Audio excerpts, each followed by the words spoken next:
Hey and welcome. It is often said that we return to Hogwarts when we need it most, but today, we aren't simply retelling a story about wizards and wands. We are diving deeper, uncovering the philosophy, the psychology, and the hard-won wisdom hidden beneath the magic. From the trauma of survival to the complexity of heroism, we are exploring what this saga truly teaches us about being human. If you enjoy deep dives into the stories that shape us, please consider subscribing to the channel to join us on this journey. Now, let's open the doors to the castle. The Boy Who Lived and the Weight of Surviving. The title came to him before consciousness, before memory, before he even understood what it meant. The Boy Who Lived.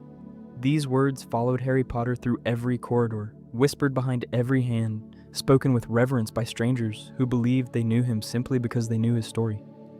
But fame without choice becomes a prison of its own making. Walls built from expectations he never asked to carry. He survived when others perished, and this single fact shaped every moment of his existence. The scar on his forehead served as a constant reminder, visible proof of a tragedy he could not remember but could never escape. People saw him as special, as chosen, yet this distinction created a chasm between himself and the ordinary human connections he craved most deeply. How do you explain to someone who sees you as a hero that you feel like a frightened child who simply got lucky? Survivor's guilt wound itself through his thoughts, like dark thread through cloth. Why did I live when my parents died? The question had no satisfying answer, yet it returned again and again, especially in quiet moments when defenses dropped and raw emotions surfaced. He carried the weight of their sacrifice, the knowledge that his mother's final act of love had purchased his survival at the cost of her own life. The world assumed that surviving such trauma made him strong, perhaps even invincible. They did not understand that surviving does not mean healing, that living through something terrible does not grant immunity from pain or fear. The scar on his forehead would fade with time, becoming less angry and pronounced, but it would never disappear completely. Like all our deepest wounds, it remained a permanent part of who he was, a mark that shaped his identity even as he learned to carry it with greater grace. This burden of being special, of being chosen, would follow him into a small cupboard beneath the stairs, where a boy who survived the unsurvivable learned to make himself very small indeed. The cupboard. Under the stairs, finding worth in unwanted spaces. The space beneath the stairs measured barely large enough for a growing child, yet this dark cupboard became the entire world for a boy who had saved the wizarding realm without knowing such a realm existed. Here, among spiders and dust, Harry learned his first and most painful lessons about his place in the universe. The Dursleys made certain he understood. He was not a blessing, but a burden, not cherished, but merely tolerated. A strange obligation they resented with every fiber of their aggressively normal existence. Childhood neglect leaves marks invisible to the eye, yet permanent upon the soul. When basic kindness must be earned rather than freely given. When love arrives with conditions and clauses, a child begins to believe something fundamental is wrong with them. Harry learned to make himself small, to ask for nothing, to expect less than nothing. He learned that showing need invited mockery, that expressing pain brought punishment rather than comfort. The Dursleys represented a particular type of cruelty, neither dramatic nor overtly violent, but corrosive in its daily accumulation. They feared what they could not understand, and their fear transformed into contempt for a child who had committed no crime beyond being different. Vernon Dursley saw abnormality as a personal affront to his carefully constructed world of lawn care and proper appearances. Petunia knew exactly what her nephew was, having watched her own sister receive Hogwarts letters years before, and this knowledge made her resentment cut even deeper. Yet within that cupboard, something remarkable occurred. Harry maintained an inner self, a core identity that the Dursleys could not reach or destroy despite their persistent efforts. Small rebellions kept this self alive. Questions asked, despite knowing they would bring harsh responses, dreams indulged in secret darkness, a refusal to believe entirely in his own worthlessness, even when everyone around him insisted upon it. This resilience was not built despite the abuse, but through these tiny acts of resistance, moments when he chose to remain himself, rather than becoming the nothing they told him he was. Our origins do shape us, leaving imprints that influence how we move through the world long after we escape their immediate grasp. But they do not determine our destinations. The cupboard taught Harry lessons both terrible and necessary. It taught him humility and empathy for others who suffer. It taught him to value true kindness when he finally encountered it. Most importantly, it taught him that home is not where you start, but what you build. Not the place that houses you, but the people who choose to love you. And waiting beyond Privet Drive, though he did not yet know it, was a family who would teach him what belonging actually meant. A family whose love came without conditions or cupboards. Choosing your family, the Weasleys, and belonging. The burrow stood crooked and impossible, held together by magic and love in equal measure, defying every architectural principle the Muggle world held dear. When Harry first stepped through its door, he discovered something he had never experienced in his 11 years of life. The feeling of being genuinely wanted. Molly Weasley opened her arms to him without hesitation, without needing proof of his worthiness, offering the kind of unconditional acceptance that mothers give to their own children. This embrace revealed a truth that society often obscures. Mother love need not be limited to those who share your blood. Molly chose Harry, gathering him into her family's chaotic warmth as naturally as breathing. She worried over him, fed him until his stomach ached with fullness, scolded him when he took foolish risks, and defended him with a fierceness that would one day prove deadly to those who threatened him. In doing so, she showed him that family can be claimed and extended, that love is not a finite resource divided among many, but an expanding force that grows stronger when shared. The Weasley family possessed little gold, their poverty evident in secondhand robes and hand-me-down wands. Yet they were wealthy beyond measure in what truly mattered. Their home overflowed with laughter and arguments, with 7 children competing for attention and space, with the comfortable chaos of people who knew they were safe and loved. The burrow became Harry's sanctuary, a place where he could simply exist without performance or pretense. Ron's friendship formed the foundation of this new family bond.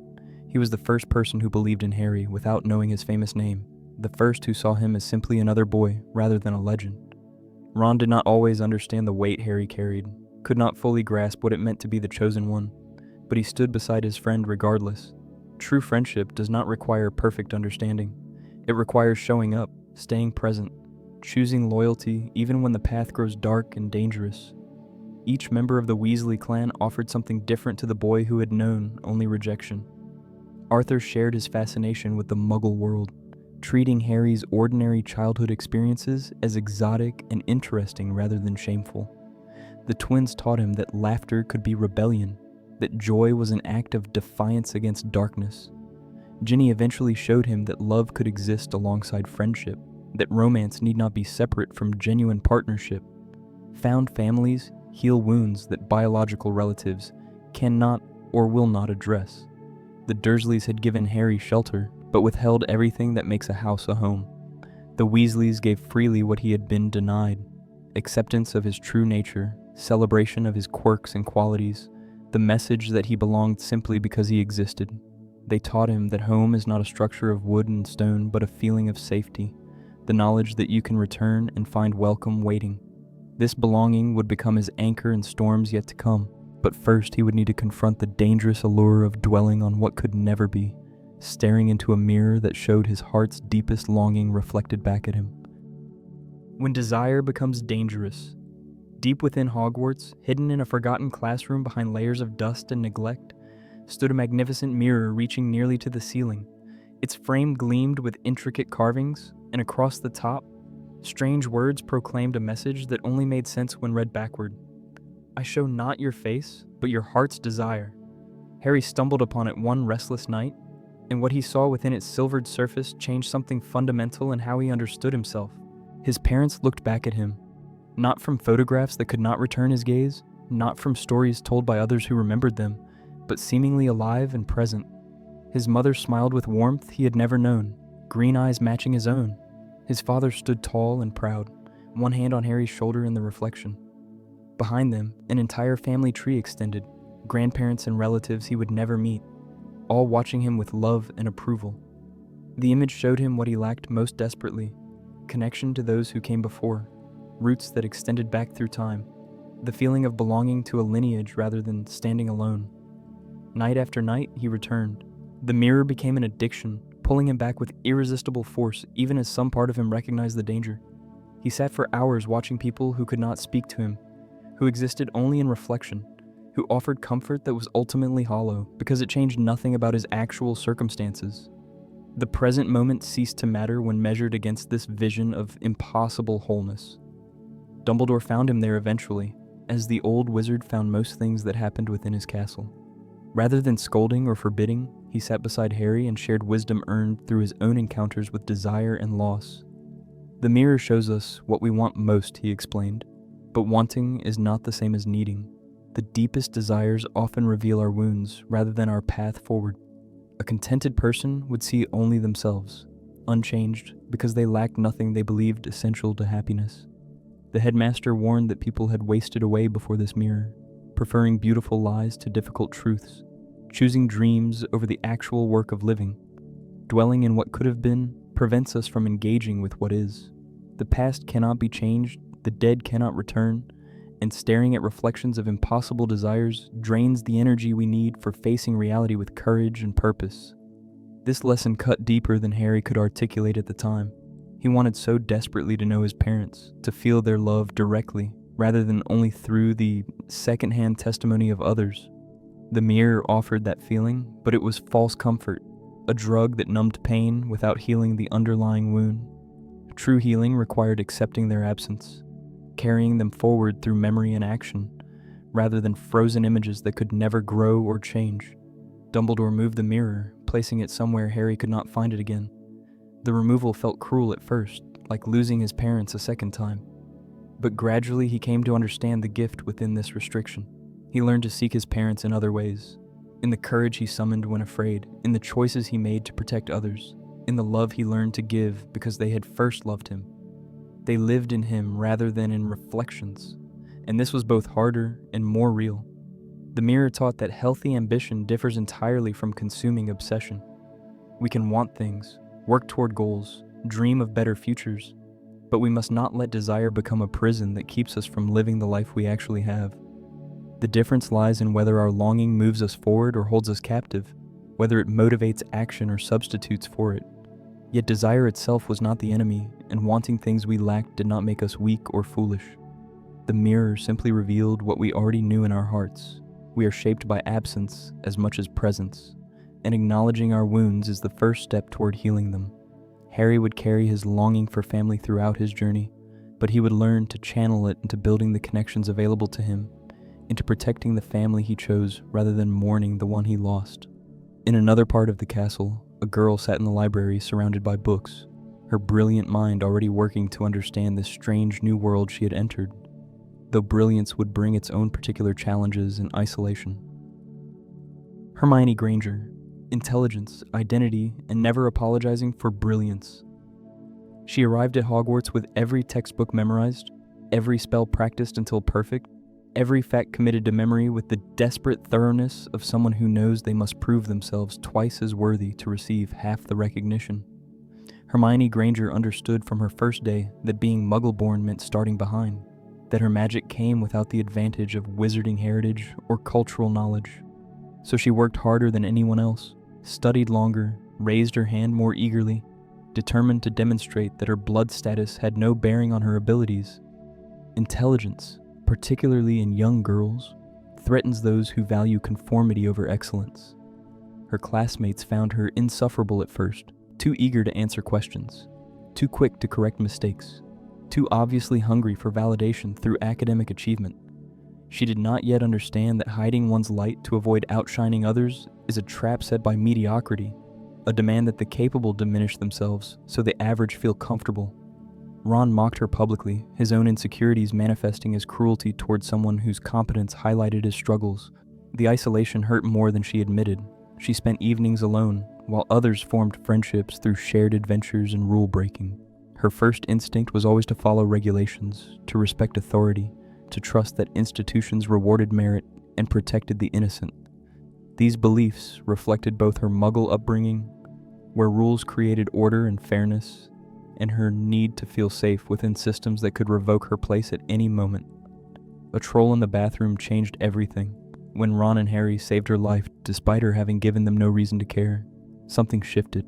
She lied to protect them from punishment, her first deliberate rule violation, and in that moment they became not just classmates, but genuine friends. Friendship taught her that intelligence without compassion becomes cold and ultimately useless. She learned to value loyalty alongside logic, to recognize that some situations required breaking rules rather than following them blindly. Her evolution from rigid rule follower to selective rule breaker marked her true maturity, the understanding that justice sometimes demands moral courage over obedience to unjust authority. She would eventually help create an illegal defense group, break into a bank, lie to professors, and set a teacher on fire, all in service of what was right rather than what was permitted. Her Muggle-born status represented every outsider who succeeds through merit despite systemic barriers designed to exclude them. The slur mudblood carried centuries of hatred, the belief that magical ability belonged exclusively to certain bloodlines, and that those from ordinary backgrounds somehow contaminated the wizarding world. Hermione faced this prejudice with her head high, refusing to internalize the hatred directed at her. She proved repeatedly that talent and determination mattered more than ancestry, that worth came from choices and actions rather than lineage. Her friendship with Harry and Ron taught them as much as they taught her. She showed them that girls could be heroes and leaders, that intelligence was not weakness but strength, that planning and research mattered as much as bravery and instinct.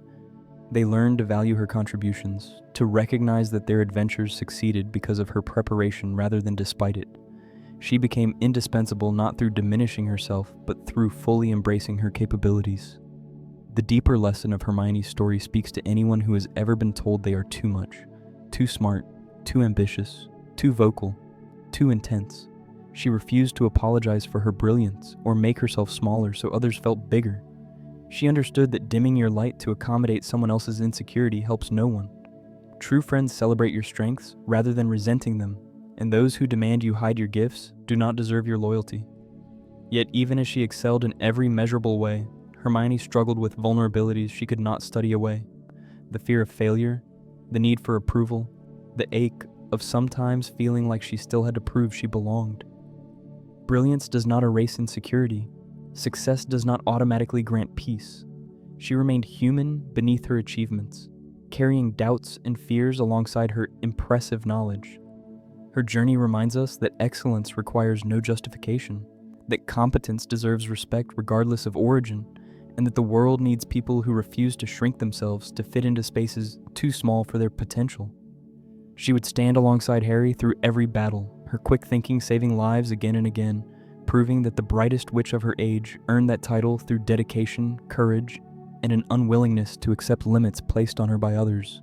Meanwhile, another student walked the same corridors, struggling beneath the weight of expectations and the long shadow cast by tragedy that visited his family in the cruelest way imaginable.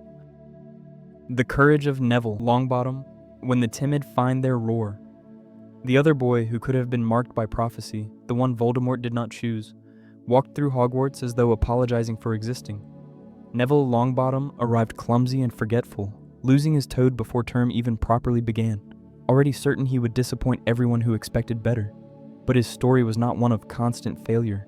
It was something far more profound, the slow, painful journey of someone learning they possess strength they never knew existed. His parents lived, though many might argue that what happened to them was worse than death. Frank and Alice Longbottom had been tortured into madness by Death Eaters, seeking information they would not surrender. They resided now in a hospital ward, unable to recognize their son, unable to speak coherently or feed themselves, trapped in minds that no longer functioned as they once had. Neville visited them during holidays, accepting candy wrappers his mother pressed into his hand with a smile she could no longer explain, treasuring these small gestures as the only connection remaining. This living grief carried a particular agony. His parents existed but were gone, present in body but absent in every way that mattered.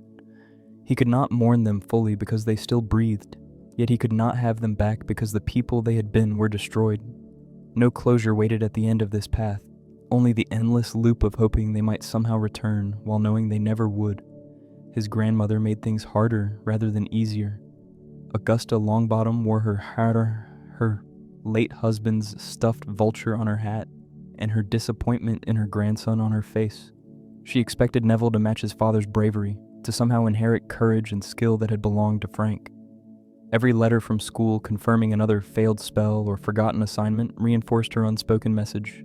You are not enough, You will never be enough. You are a poor replacement for the son I lost. Family expectations can crush potential rather than nurturing it. When we are constantly measured against impossible standards and found wanting, we begin to fulfill those low expectations. Neville believed himself nearly useless at magic because everyone told him so, including the person who should have been his greatest champion. His wand was his father's, not chosen by him, and it never worked properly because the connection was wrong. He carried equipment designed for someone else, trying to live up to an inheritance that did not fit. Yet beneath the bumbling exterior, beneath the terror that made him freeze in confrontations and forget passwords at crucial moments, something genuine existed. Neville possessed a deep well of loyalty and a stubborn streak that emerged in unexpected moments. When the Sorting Hat placed him in Gryffindor, it saw what others missed. Courage exists in many forms, and sometimes the bravest act is continuing to try when everything tells you to give up. His friendship with Harry, Ron, and Hermione gave him something his grandmother never had: belief in his potential rather than disappointment in his failures. They included him, defended him, and gradually showed him that he had value beyond his abilities to perform spells correctly. Small victories began to accumulate, a successful charm here, a helpful contribution there, each one building confidence like stones in a foundation. The night Hermione was petrified, Neville stepped forward to stop Harry, Ron, and Hermione from sneaking out, believing they were breaking rules that would cost Gryffindor points. It took tremendous courage to stand against friends, to risk their anger and rejection, to do what he believed was right, despite being terrified. Dumbledore recognized this when awarding him points that won the House Cup, acknowledging that standing up to friends requires greater bravery than facing enemies. Over the years, something remarkable happened. Neville grew into himself, discovering talents that had been suppressed by fear and low expectations. In herbology, he found his passion, nurturing plants with a patience and skill that surpassed even Hermione's academic excellence. He learned that competence in one area could rebuild confidence in others, that finding your strength makes it easier to face your weaknesses. The transformation completed itself in the final battle, when Neville stood before Voldemort himself and refused to kneel. He pulled the sword of Gryffindor from the Sorting Hat and killed the final Horcrux, the snake Nagini, in one clean strike. The boy who could barely perform magic became the warrior who dealt a blow essential to victory. His grandmother finally had reason to be proud, though by then Neville had learned something more important. He did not need her approval to know his worth. His story speaks to everyone who has ever felt inadequate, who has struggled while others seem to excel effortlessly, who has doubted their right to occupy space in the world. Heroes are not born fearless. They choose action despite paralyzing fear. Courage is not the absence of terror, but the decision to move forward while terrified. Neville proved that strength builds gradually through small acts of bravery, through refusing to quit when quitting would be easier, through standing up one more time after being knocked down. The journey from timid boy to confident warrior was not sudden or magical. It required years of small choices, accumulated courage, and the support of people who saw potential others dismissed. Neville learned that you do not need to be the chosen one to be essential, that every person has their moment when they become crucial to victory, and that the greatest power comes from discovering you are enough exactly as you are. But even as Neville found his strength, questions lingered about the very system that sorted them all, about whether any hat could truly see into the depths of human potential and determine destiny based on childhood traits. The Sorting Hat's dilemma: choice over circumstance. The ancient hat sat upon the stool at the front of the Great Hall, its brim creased and weathered from centuries of peering into young minds. Every student who approached it carried hopes and fears about where they would be placed, which house would claim them, what this sorting would say about who they fundamentally were. The hat sang its song each year, explaining that Gryffindor valued bravery, Ravenclaw prized intellect, Hufflepuff cherished loyalty, and Slytherin honored ambition. But the reality proved far more complex than these simple categories could contain.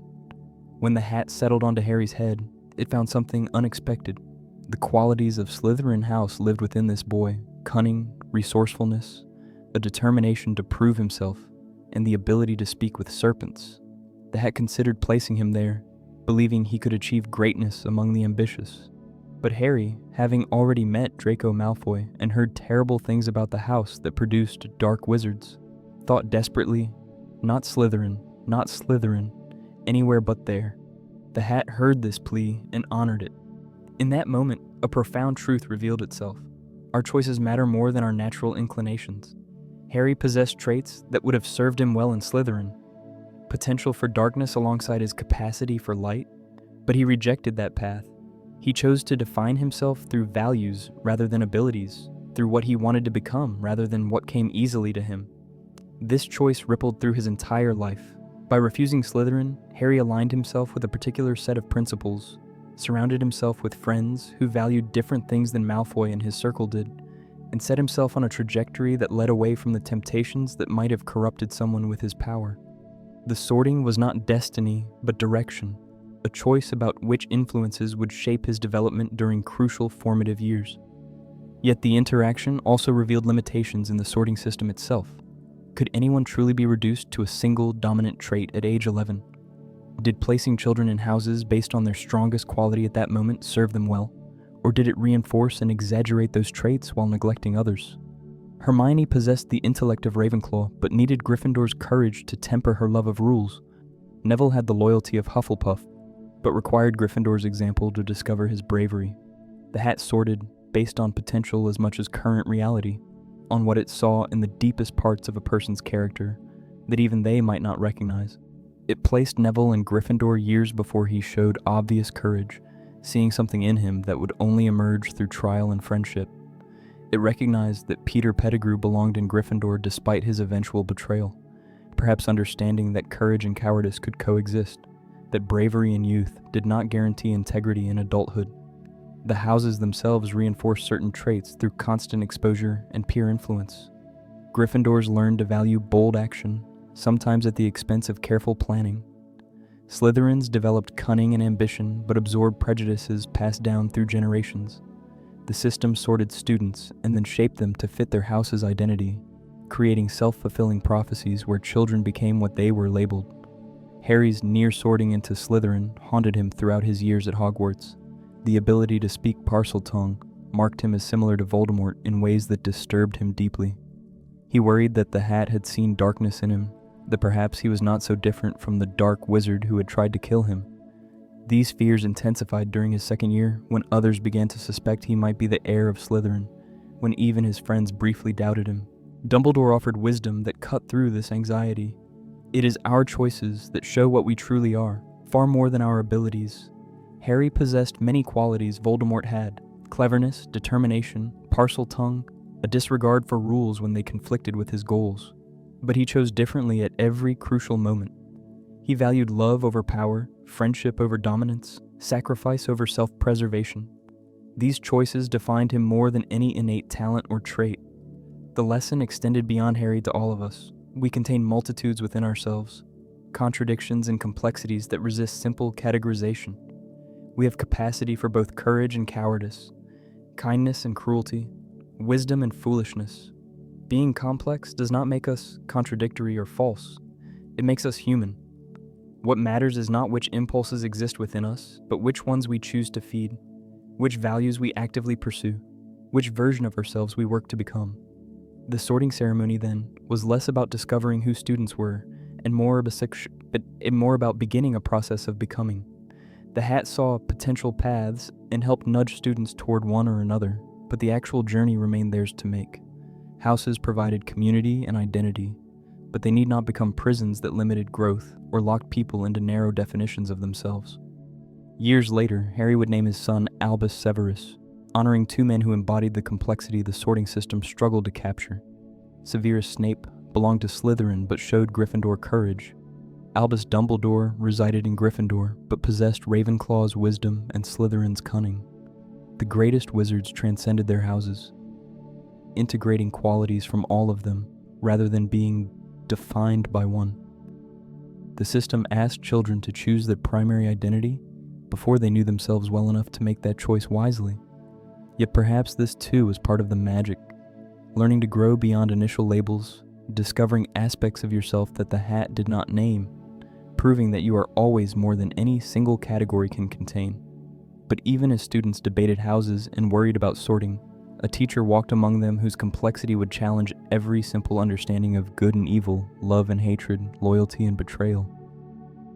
Professor Snape and the complexity of human hearts. The potions master swept through the dungeons like a shadow, given human form, his black robes billowing behind him, his presence announcing itself through the sudden silence that fell over students when he entered a room. Severus Snape seemed to embody cruelty for its own sake, taking visible pleasure in criticizing students, favoring his own house while tormenting others, and directing particular venom toward Harry Potter for reasons the boy could not begin to understand. From their first class together, Snape made his hatred clear. He asked Harry questions designed to humiliate, mocked his answers, and deducted points for infractions both real and imagined. The animosity felt personal in ways that transcended normal teacher-student tension. Harry could not know that when Snape looked at him, he saw James Potter, the boy who had tormented him throughout their school years, who had publicly humiliated him, who had stolen the only person Severus ever loved. Yet he also saw Lily Evans in Harry's green eyes, and this doubled vision created a torture of Snape's own making. Every time he lashed out at Harry, he attacked the son of the woman whose memory he cherished above all else. Every time he protected Harry, which he did repeatedly despite his cruelty, he honored the love that had defined and destroyed him. The contradiction lived within him constantly, pulling him in opposite directions, making him both savior and tormentor. The truth of Severus Snape's life unfolded in layers, each revelation complicating the simple narrative of a cruel teacher who hated an innocent student. He had loved Lily Potter when they were children, before Hogwarts divided them into different houses and different worlds. They had been friends, two magical children discovering their abilities together, until his attraction to dark magic and association with future Death Eaters drove a wedge between them that his own actions made permanent. He called her a mudblood in a moment of humiliated rage, using the worst slur in the wizarding world against his closest friend, and she never forgave him. This single word, spoken in anger and pain, cost him the one person who had ever seen him as worth loving. He spent the rest of his life trying to atone for that moment, but some words cannot be unsaid, some wounds cannot be healed, and Lily chose James Potter instead. When Voldemort targeted the Potters based on prophecy, Snape went to Dumbledore and begged him to save Lily. Not her husband, not her son, only her.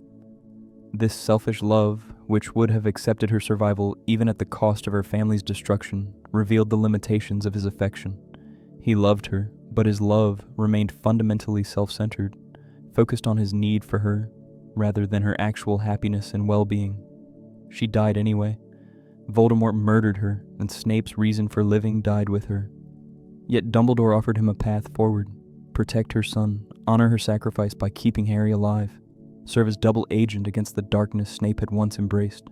This mission became his penance and his purpose, the only way to give meaning to his continued existence in a world without Lily. For years, he walked the knife's edge between Voldemort and Dumbledore, feeding information to both sides, maintaining his cover so convincingly that even allies doubted his true allegiance. He endured suspicion from those he secretly protected and provided enough genuine intelligence to Voldemort to maintain the Dark Lord's trust. The strain of this double life showed in his bitterness, his isolation, his inability to find joy or connection with anyone. His cruelty toward students, particularly Neville and Harry, had no excuse even if it had explanation. Pain does not justify passing that pain to others. Being hurt does not grant permission to hurt those less powerful than yourself. Snape's suffering was real, but it did not make his behavior acceptable. He remained in many ways a bully who took out his frustrations on children who had done nothing to deserve it. Yet he also performed acts of extraordinary courage. He killed Dumbledore at the headmaster's own request, accepting the burden of being seen as a murderer and traitor by everyone he had secretly served. He endured universal hatred to complete a mission that would help destroy Voldemort. He died in service to a cause he had joined too late to save the woman he loved, killed by the master he had betrayed, giving his final memories to Harry so the truth could finally be known. The revelation of his true allegiance forced a complete reframing of his character. Every cruel comment suddenly existed alongside acts of protection. Every moment of apparent betrayal was actually sacrifice. The man who seemed to embody pettiness and spite had lived for years as one of the bravest people in the war against darkness. Good and evil, courage and cruelty, love and hatred all coexisted within him without canceling each other out. His dying word was Lily's name, and his final gift was the memory of his love for her, shown to Harry through silvery strands that revealed everything. The Patronus Snape cast took the form of a doe, matching lilies, a visible symbol that his love had never faded or transformed. When Dumbledore asked him, after all those years, whether he still cared, Snape replied simply, "Always." That single word carried the weight of decades of grief, loyalty, and unchanging devotion. It showed that love can persist beyond rejection, beyond death, beyond any hope of reciprocation or reward. It also showed that such love, however admirable in its constancy, can trap us if we never move beyond it, if we let it define us so completely that we cannot imagine living for anything else. Snape's story resists simple categorization because people resist simple categorization. We are not simply good or bad, heroic or villainous, worthy or worthless. We are complex beings capable of both noble sacrifice and petty cruelty, sometimes in the same breath. Holding both his courage and his failings simultaneously without dismissing either comes closer to understanding human nature than any simple judgment could achieve. Harry named his second son after Severus Snape, calling him the bravest man he ever knew. This act of forgiveness and recognition honored both the truth of Snape's sacrifice and the complexity of his character. It did not erase the cruelty or excuse the bullying, but it acknowledged that people contain more than their worst actions, that redemption is possible even for those who have caused harm. The lesson Snape taught, though he never intended to teach it, was that we must learn to hold complexity without collapsing it into easy answers. People who do terrible things can also do courageous things. Love can coexist with toxicity. Bravery can live alongside pettiness. Understanding this complexity does not mean accepting all behavior as equally valid, but it means recognizing that humans are rarely the heroes or villains of simple stories. Yet even as Snape protected Harry from the shadows, another figure lurked in a different kind of prison, suffering punishment for crimes he never committed, desperate to prove his innocence to the one person who mattered most. Sirius Black. Freedom, injustice, and years stolen. 12 years passed in a cell on an island surrounded by creatures that fed on hope and happiness. 12 years of slowly losing pieces of himself to cold stone and colder despair. Sirius Black spent over a decade imprisoned in Azkaban for murders he did not commit.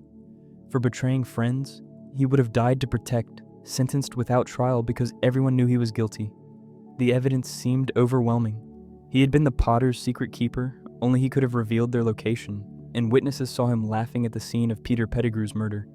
But the truth was different, and the truth had no voice in a system that rushed to judgment. James and Lily had switched secret keepers at the last moment, choosing Peter instead of Sirius because everyone would suspect Sirius and no one would suspect Peter. The quiet, timid friend seemed like the perfect hiding place for a secret, while the bold, obvious choice drew attention away. This clever plan backfired catastrophically when Peter proved to be the actual traitor, selling his friends to Voldemort and then framing Sirius for his own crimes. Sirius found Peter after the murders and confronted him in a crowded street. Peter accused Sirius loudly of betrayal, then triggered an explosion that killed a dozen bystanders, severed his own finger, and allowed him to transform into a rat and vanish into the sewers. Sirius stood there laughing, not from joy but from the horrible absurdity of it all, from the realization that his best friends were dead and he would be blamed, that Peter had outplayed everyone, that nothing he said would matter because the evidence looked damning. That laughter sealed his fate. Who but a madman or a guilty person would laugh at such a scene? The Ministry arrested him immediately, and Minister Crouch sent him to Azkaban without a trial. No one investigated further. No one questioned the convenient narrative. No one considered that perhaps the evidence was too neat, the conclusion too obvious. Justice systems fail most dramatically when they stop asking questions, when certainty replaces inquiry, when punishment comes swiftly because delay might reveal uncomfortable complications. Azkaban broke most prisoners within months.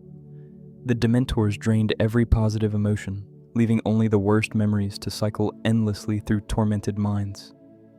Prisoners relived their traumas and regrets until they could no longer distinguish past from present, until their sense of self dissolved into darkness. Sirius survived longer than most because his innocence gave him something the Dementors could not touch, the knowledge that he did not deserve this punishment, that he had not betrayed those he loved. He clung to this truth when everything else slipped away. He transformed into a dog at night, discovering that the Dementors affected animals differently. that his animagus form provided brief respite from their influence. This ability, learned years ago with James and Peter for the purpose of helping Remus during full moons, became the thin thread keeping him connected to sanity. He was not just a prisoner, he was Padfoot. He had been part of the Marauders. He had loved and been loved. These memories, however painful, anchored him to his identity. When he learned that Peter Pettigrew lived, hidden in rat form with the Weasley family, right near Harry at Hogwarts, something snapped into focus. He had to escape. He had to protect his godson from the traitor who had destroyed both their lives. He transformed into the dog and slipped between the bars of his cell, swimming through icy waters that would have killed a human, driven by desperate purpose that overrode physical limitations. Freedom should have been sweet, but freedom as a fugitive hunted by the entire magical world felt more like a different kind of prison. He lived in caves, in abandoned buildings, eating rats, unable to show his face or trust anyone except a handful of people who believed his story. The Ministry placed Dementors throughout the country searching for him, making every moment feel like he might be discovered and dragged back to Azkaban. His reunion with Harry carried the weight of all those lost years.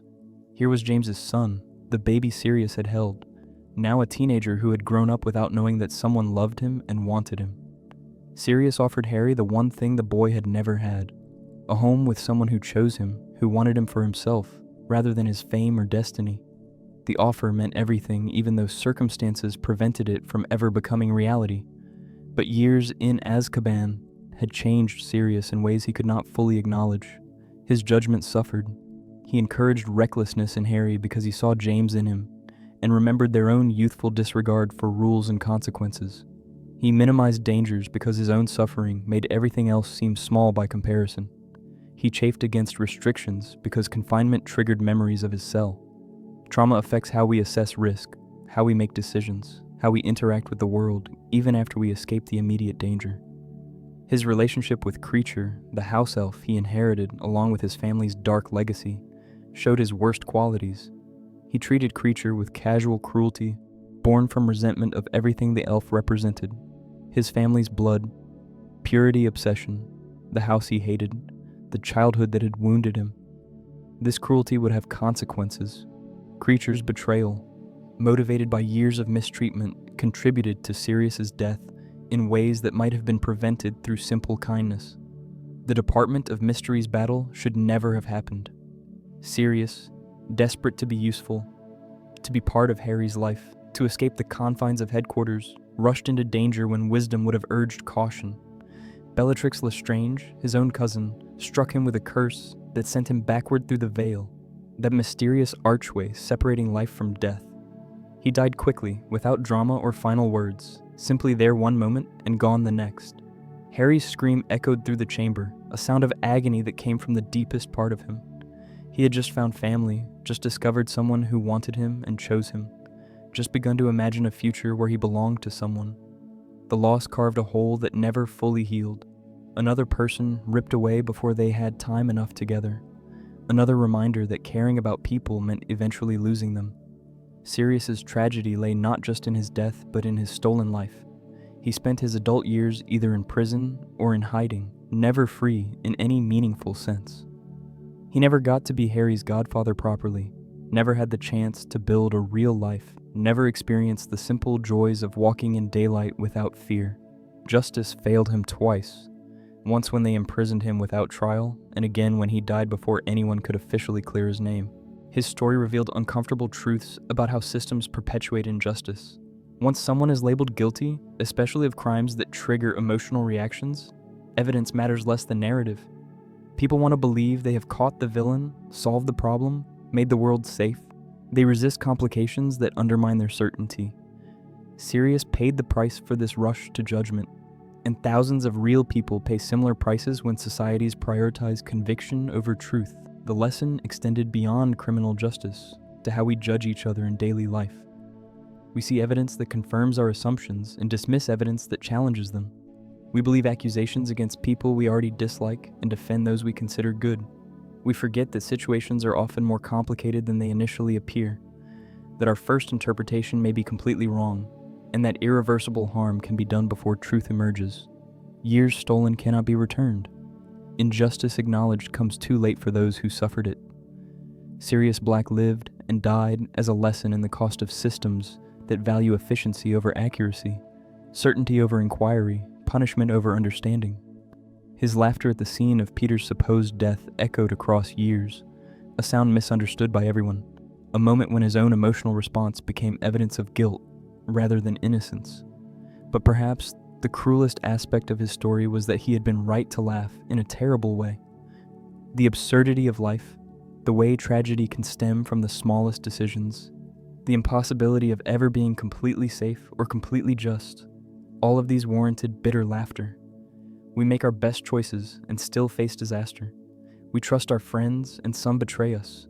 We fight for what is right and still lose everything. Sirius understood this from the moment Peter vanished into the sewers, and he spent the rest of his abbreviated life living in the consequences. Yet even as Sirius struggled with the trauma that shaped his remaining years, creatures darker than prison bars stalked the world, feeding on the very essence of joy, teaching everyone who encountered them what depression truly meant. The Dementors, depression as dark creature. They glided rather than walked, hooded figures that seemed to absorb a light and warmth from the air itself. Where Dementors passed, frost formed on windows and breath turned visible in suddenly frigid air. But the cold they brought was not merely physical. It penetrated deeper, reaching into the chest where hope and happiness resided, draining those feelings away like water through cupped hands, leaving behind only the worst memories and darkest thoughts. Harry felt their presence more intensely than most. When they came near, he heard his mother's final moments, her screams as Voldemort murdered her, the green flash of the killing curse. These were not memories he could consciously recall, having been only an infant when they occurred, yet the Dementors pulled them from some deep place where trauma lived, below conscious thought.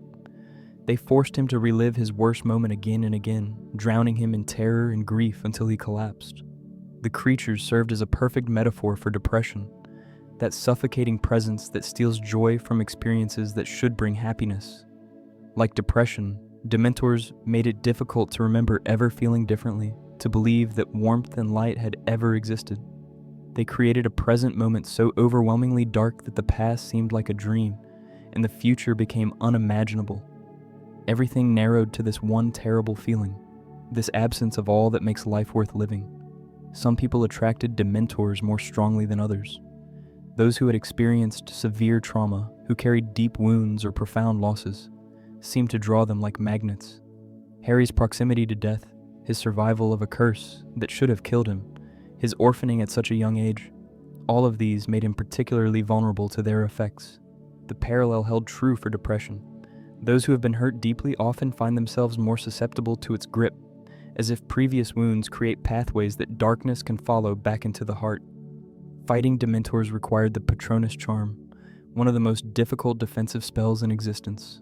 The caster had to produce a fully formed happy memory to hold on to it completely, even while the Dementors drained all positive feeling away, and to channel that memory into a silvery guardian that could drive the creatures back. The challenge lay not in the magical complexity, but in the emotional demand, maintaining hope and happiness precisely when they felt most impossible to access. Lupin taught Harry that the spell required more than just remembering something pleasant.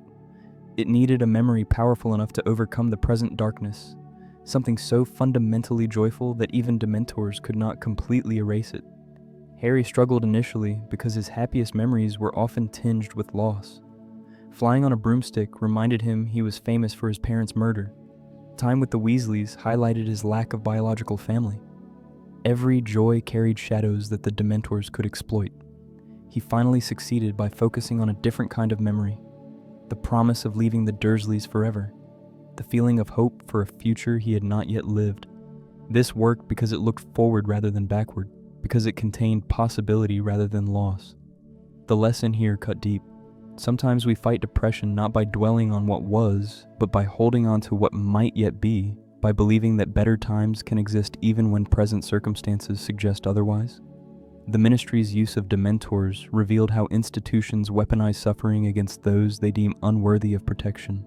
Azkaban employed these creatures as guards, exposing prisoners to constant torment that went beyond punishment into torture. The guards literally fed on the prisoners' despair, sustaining themselves through the emotional agony they inflicted.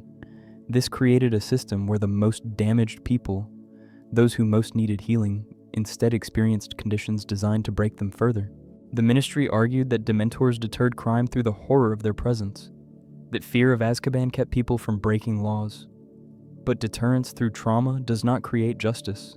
It creates a society willing to torture its prisoners, to inflict suffering beyond what any crime could justify, to use creatures that feed on human misery as tools of state power. When the Ministry later placed Dementors throughout the country searching for Sirius, they exposed innocent people to these creatures, prioritizing security over the well-being of citizens. Dementors eventually sided with Voldemort because he offered them more prey, more despair to consume, fewer restrictions on their feeding. They had no loyalty to the Ministry or to any human authority. They served whoever allowed them to drain the most life from the most people. This alliance made sense from their perspective. Darkness naturally aligns with darkness, and creatures that feed on suffering will always gravitate toward those who create the most suffering. The broader metaphor extended beyond individual depression to collective despair. When Dementors descended on communities, they created widespread hopelessness that made resistance feel impossible. People stopped fighting, stopped caring, stopped believing that anything could improve. They became easier to control because they lacked the emotional resources to oppose their oppressors. Tyranny thrives when it can make people too depressed to imagine alternatives. Learning to fight Dementors then became a crucial skill for survival. The Patronus represented more than just a defensive spell. It embodied the discipline of storing light during bright times, so you have reserves when darkness comes. It taught that depression must be actively resisted, rather than passively endured, that we fight it not by denying its power, but by maintaining connection to joy, even when joy feels impossible. Harry's Patronus took the form of a stag, his father's animagus shape, showing that protection can come from those we have lost, that memory serves as magic when channeled correctly. Other people's Patronuses revealed their deepest selves. Hermione's otter, Ron's terrier, Luna's hare, each one a manifestation of their essential nature transformed into protective force. What brought them joy, what made them most fundamentally themselves, became the weapon they wielded against despair. Yet the spell did not cure depression or eliminate Dementors permanently. It drove them back temporarily, creating space to breathe and recover, but they always remained nearby, ready to return when vigilance lapsed. This too matched the reality of depression, management rather than cure, ongoing practice rather than permanent victory, the need to keep fighting even after winning individual battles. The cruelest aspect of Dementors was that they made people believe their presence was inevitable and permanent, that the darkness they brought was the only truth, that memories of happiness were lies or illusions. They distorted perception so completely that victims forgot what it felt like to feel differently. Breaking through this required outside help. Teachers who believed in you, friends who reminded you of your strength, memories stored during better times, that proved darkness was not the only reality. Lupin himself knew Dementors intimately, having lived with a darkness of his own that society feared and rejected, a condition that made him dangerous in the eyes of those who did not understand. His knowledge came from experience, from years of fighting monsters both external and internal. Remus Lupin, living with monsters within. Once a month, when the moon swelled full and bright, Remus Lupin transformed into something he despised and feared. The werewolf emerged without his consent, without mercy, a creature of pure instinct and hunger that would kill anyone in its path if given the chance. He woke the morning after covered in wounds he had inflicted on himself, exhausted and ill, carrying the shame of knowing what he became even though he could not control it. The bite had come in childhood, a punishment visited upon him for his father's offense against a werewolf named Fenrir Greyback. The curse passed through broken skin, settling into his blood and bones, marking him as other, as dangerous, as something less than fully human in the eyes of wizarding society. Laws restricted where werewolves could work, where they could live, what rights they possessed. People assumed they were all violent by nature rather than circumstance, that the wolf's aggression defined them even during the weeks they walked on two legs and spoke with human voices. Lycanthropy served as metaphor for any condition that makes society view you as threatening or contaminated. It represented chronic illness, mental health conditions, disability, or any aspect of identity that others feared despite not understanding. Lupin spent his life managing something that was part of him, but did not define him entirely, learning to function despite a condition that others saw as disqualifying him from normal life. His time at Hogwarts as a student should have been impossible. Werewolves were not typically allowed to attend magical schools, considered too dangerous to place among other children. But Dumbledore saw a boy who needed education and friendship, not a monster who needed isolation. He created special accommodations. The Shrieking Shack where Lupin could transform safely, the Whomping Willow guarding the entrance, a tunnel leading away from the castle so the wolf could not reach other students. James, Sirius, and Peter discovered his secret and responded not with fear but with determination to help their friend. They became animagi illegally, transforming into animals that could accompany the werewolf without triggering its hunting instincts toward humans. These monthly companionships gave Lupin the first taste of acceptance he had ever known. His friends saw his condition and chose to stay, to literally transform themselves so he would not have to suffer alone. But graduation brought harder realities. Employment proved nearly impossible. Who would hire a werewolf when laws allowed open discrimination? He lived in poverty, moving frequently, unable to maintain stable housing or relationships. The shame of his condition drove him to isolation even from those who would have accepted him. He internalized society's hatred, believing himself unworthy of love or happiness, convinced that allowing anyone close would only lead to their eventual harm or disappointment. His self-loathing manifested in how he carried himself, always apologetic, always expecting rejection, quick to remove himself from situations rather than risk making others uncomfortable. He dated briefly as a young man, but always ended relationships before they deepened, certain that revealing his condition would drive partners away. Better to leave first than to see disgust or fear replace affection in someone's eyes. When Dumbledore offered him a teaching position at Hogwarts, Lupin nearly refused. He feared exposure, feared the reaction of parents who would not want a werewolf teaching their children, feared harming students if precautions failed. But Dumbledore insisted, and Lupin discovered something unexpected. He was an excellent teacher. Students thrived under his patient instruction. He understood fear intimately and taught defense against dark creatures with empathy for both the threatened and the threatening. His relationship with Tonks challenged everything he believed about his unworthiness. She loved him completely, knowing exactly what he was, seeing his lycanthropy as a condition to manage rather than a reason to reject him.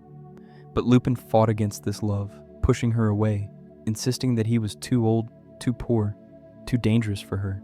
He could not imagine that someone would choose him willingly, that his condition did not disqualify him from deserving happiness. When she became pregnant, his terror magnified. What if the child inherited his curse? What if his condition harmed them? What if he failed as a father the way he felt he had failed at everything else? He considered leaving, abandoning his wife and unborn child to protect them from himself. Harry confronted him angrily, challenging his cowardice, reminding him that his own parents had faced danger to protect their son, rather than running from responsibility. This confrontation cut through Lupin's defenses. He returned to Tonks, embraced his approaching fatherhood, and allowed himself to hope that perhaps he could be more than his condition. The child Teddy was born healthy and unaffected by lycanthropy, proving that his worst fear had not materialized. For a brief time, Lupin experienced the normal life he had never believed possible, a wife who loved him, a child he adored, a place in the world that felt secure. The Battle of Hogwarts took both him and Tonks, leaving their infant son an orphan just as Harry had been orphaned. The parallel was intentional and heartbreaking. Lupin, who had been helped through his darkest times by friends who chose to accompany him, died fighting to create a world where his son would not face the discrimination that had defined his own life. He fought for a future where being different did not mean being less, where conditions could be managed rather than making people monsters. The Wolfsbane potion represented both hope and limitation. When taken correctly throughout the month before transformation, it allowed Lupin to keep his mind during the change, to remain himself even in wolf form, removing the danger to others. But the potion was expensive and difficult to brew, requiring expert skill and rare ingredients. This meant that only wealthy werewolves could afford the treatment that made them safe, while poor werewolves remained dangerous despite wanting to protect others. The metaphor extended perfectly to real-world conditions. Treatments exist for many illnesses and disabilities, but access depends on money, insurance, geography, and luck. Society judges people for symptoms they cannot control while simultaneously making treatment unavailable or unaffordable. Then they use the resulting struggles as evidence that those people deserve their suffering, that they are fundamentally dangerous or damaged beyond redemption. Lupin's story taught that conditions can be managed but not always cured, that some struggles become lifelong companions we learn to live alongside, rather than eliminate. It showed that we internalize society's hatred, turning external prejudice into internal shame that does more damage than the condition itself. Most importantly, it revealed that love can exist despite our monsters, that we are worthy of acceptance exactly as we are, with all our complications and struggles. His werewolf nature made him dangerous one night per month, but his shame about that nature made him lonely every day. The real tragedy was not the curse, but the isolation it created, not the transformation, but the belief that transformation made him unlovable. When Tonks refused to accept his self-rejection, when she insisted on loving him completely, she gave him something more healing than any potion, the recognition that he was enough. The lesson applied beyond lycanthropy to any aspect of ourselves we fear, others will reject. We hide our struggles, manage our symptoms in secret, exhaust ourselves maintaining facades of normalcy while believing that revelation would mean abandonment.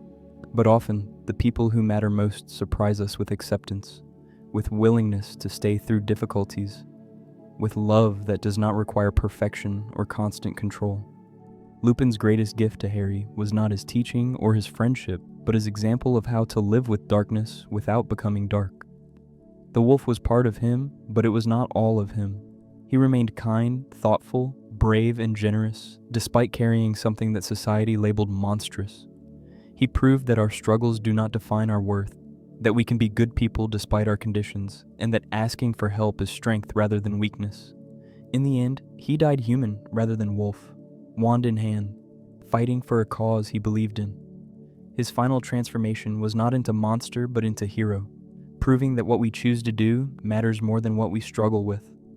The boy who had been bitten as punishment for his father's actions became a man who died protecting other people's children, breaking the cycle of violence that had marked him, choosing love over the fear that had nearly consumed him. Yet even as some faced their inner monsters, others found themselves thrust into trials they never asked for, forced to compete in contests designed to test limits they had not yet discovered. The Triwizard Tournament. Unprepared for trials we never chose. The Goblet of Fire should have chosen 3 names, 3 students who had volunteered and met the age requirement for a tournament designed to test skill, courage, and magical knowledge. Instead, it produced a 4th name, and that name changed everything. Harry Potter stared at the slip of parchment bearing his own handwriting, though he had never written it, faced with a binding magical contract he had never agreed to enter, forced into a competition that could easily kill him. No one believed his innocence. The other students assumed he had found some clever way around Dumbledore's age line, seeking more glory to add to his already famous name. They could not imagine why anyone would not want this opportunity, why someone might prefer ordinary safety to extraordinary danger. Ron's jealousy poisoned their friendship for weeks, his own feelings of inadequacy surfacing as anger that Harry once again stood in the spotlight. Even adults looked at him with suspicion, wondering what rule he had broken, what trick he had employed. This forced participation illustrated how life throws us into situations without consent or preparation. We face crises we did not invite, challenges we feel inadequate to meet, expectations that exceed our current abilities. The tournament demanded that Harry compete against students years older, more experienced, better trained. He was 14, facing opponents who were 17, a gap that mattered enormously in magical skill and maturity. Yet the rules were absolute. His name came from the goblet, and therefore he must compete or face worse consequences than even the tournament itself might bring. The first task required retrieving a golden egg from a nesting dragon, a challenge so clearly designed to maim or kill that even the organizers seemed uncomfortable. Harry watched Cedric face the Swedish short snout, Fleur battle the Welsh green, Victor handle the Chinese fireball, each of them trained and prepared in ways he was not. When his turn came, facing the Hungarian horntail, the most vicious breed, he survived through a combination of flying skill, desperate improvisation, and luck that could easily have run out. The task illustrated how we are often judged by our ability to handle situations we should never have been placed in. Success or failure in extreme circumstances becomes the measure of our worth, regardless of whether those circumstances were fair or appropriate. Harry's performance meant everything, even though his presence in the tournament meant nothing about his actual character or choices. Cedric Diggory represented everything the tournament was supposed to celebrate: skill, fairness, house pride, honorable competition. He helped Harry when he did not have to, warning him about the dragons, offering assistance even though they were rivals. He played by the rules because he believed rules created fairness, that following them demonstrated integrity rather than weakness. His worldview assumed that honorable behavior would be reciprocated, that goodness created safety, that doing the right thing protected you from wrong things happening. The maze, the third task, twisted his assumptions into a nightmare. Paths that had been clear became obscured. Dangers lurked around corners that should have been safe. The goal they pursued together, the Triwizard Cup placed at the maze's center, transformed into a trap that delivered them directly to Voldemort. All the rules Cedric had followed, all the fairness he had embodied, meant nothing when the game itself was rigged. His death came quickly, casually, without drama or final words. Voldemort ordered Wormtail to kill the Spare, as if Cedric's entire life, all his kindness and skill and potential, amounted to nothing more than an inconvenience to be eliminated. The green flash of the killing curse. And he was gone, his body falling beside Harry, who could only watch helplessly as someone who had done everything right died for no reason except being in the wrong place. Harry brought Cedric's body back, refusing to leave it behind, clinging to the portkey with one hand and Cedric's arm with the other. He returned to cheering crowds who did not yet understand that everything had changed, that the tournament had become something far darker than anyone anticipated. Cedric's father ran toward them, still believing his son was alive, about to celebrate victory, and Harry had to watch Amos Diggory's face transform from joy to comprehension to agony. The lesson here was brutal and necessary. Playing by the rules does not guarantee safety or fair outcomes. The world is not inherently just. Good people die for no reason. Doing everything correctly does not protect you from random violence or calculated evil.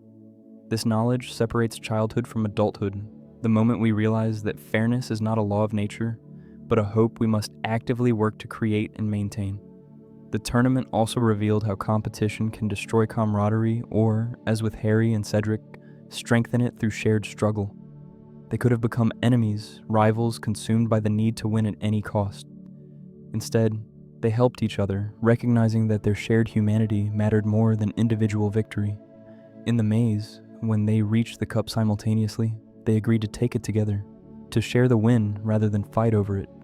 This choice saved neither of them from what came next, but it said something important about who they chose to be when faced with temptation. Goals we pursue can lead us somewhere completely unexpected, sometimes dangerous.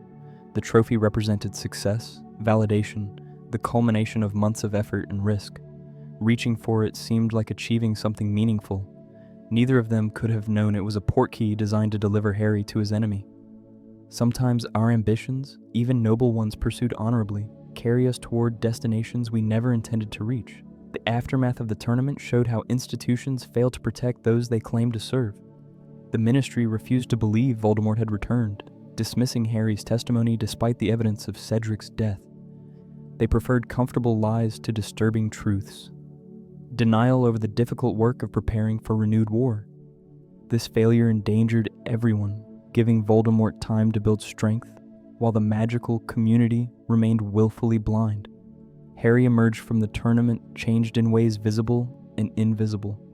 The connection to Voldemort, forged when the Dark Lord used his blood in resurrection ritual, meant their minds sometimes touched, that Harry saw visions of things happening elsewhere. The trauma of watching someone die, of being bound and tortured, of facing Voldemort directly, left scars that competed with the one on his forehead. He knew now what others still denied. Darkness was returning, and the war that took his parents was beginning again. The tournament taught that we cannot always control what happens to us, but we can control how we respond. Harry could have become bitter, angry at being forced into danger he never sought. Instead, he became determined to prepare himself and others for what was coming. Cedric's death could have broken him. Instead, it strengthened his resolve to ensure that sacrifice was not meaningless, that the fight against Voldemort would honor those already lost. Yet understanding these lessons required first understanding the enemy himself, the man who feared death so completely that he fragmented his own soul in a desperate attempt to escape mortality. Voldemort's fear. Tom Riddle learned early that power protected you from pain, that strength meant never being vulnerable again, that weakness invited suffering while dominance ensured safety. The orphanage taught him these lessons through hard experience, through the cruelty of children and the indifference of adults, through long nights when no one came to comfort and nothing felt secure. Magic offered escape, control over circumstances that had previously controlled him, the ability to make others fear him rather than the reverse. But power, once tasted, created hunger for more. Each increase in strength revealed new limitations to overcome, new vulnerabilities to eliminate. Tom Riddle became Lord Voldemort through this escalating obsession, shedding his birth name along with his humanity, transforming himself into something that barely resembled the boy who had arrived at Hogwarts decades earlier. Yet one vulnerability remained, the great equalizer he could not overcome, through skill or cunning or dark magic: death itself. His fear of mortality exceeded rationality, consuming him entirely, driving every decision toward the singular goal of achieving immortality. He could not accept that consciousness might end, that the self he had built through such effort might simply cease to exist. Death represented ultimate loss of control, the one force even the most powerful wizard could not command. This terror, more than ambition or hatred, defined him completely. The Horcruxes emerged from this existential dread, objects containing fragments of his soul, anchors that would hold him to life even if his body was destroyed. Creating one required murder, the most destructive act possible, splitting the soul through violence against another human being. Tom Riddle committed his first murder at 16 and never looked back, collecting deaths the way others collected achievements, each one another piece of insurance against his own ending. But the process of fragmenting his soul changed him in ways he did not anticipate, or perhaps did not care about. Each division made him less human, less capable of connection, less able to understand emotions that made others act in ways his logic could not predict. He became a monster not merely through his actions, but through the literal destruction of his humanity, scattered across objects hidden throughout the world. 7 pieces, because 7 was the most powerfully magical number, because dividing himself that many times seemed to guarantee immortality even if some Horcruxes were discovered. The diary, the ring, the locket, the cup, the diadem, the snake, and the unintended fragment within Harry himself. Each one represented something significant. Slytherin's locket and Hufflepuff's cup stolen from their rightful places. Ravenclaw's diadem hidden where he alone knew to find it. His snake Nagini because she was precious to him in the limited way he could value anything. His inability to love became his fundamental weakness, though he never recognized it as such. He viewed love as a delusion that made people weak, a sentiment that clouded judgment and led to poor decisions. He could not understand why Lily Potter would die for her infant son when living meant she could have other children, why people sacrificed themselves for others, why connection mattered more to most humans than personal survival.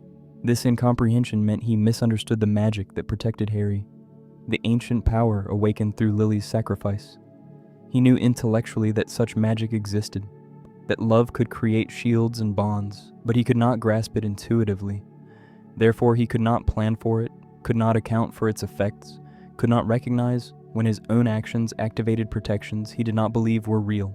His name itself became a weapon of fear, something people refused to speak aloud even years after his apparent destruction.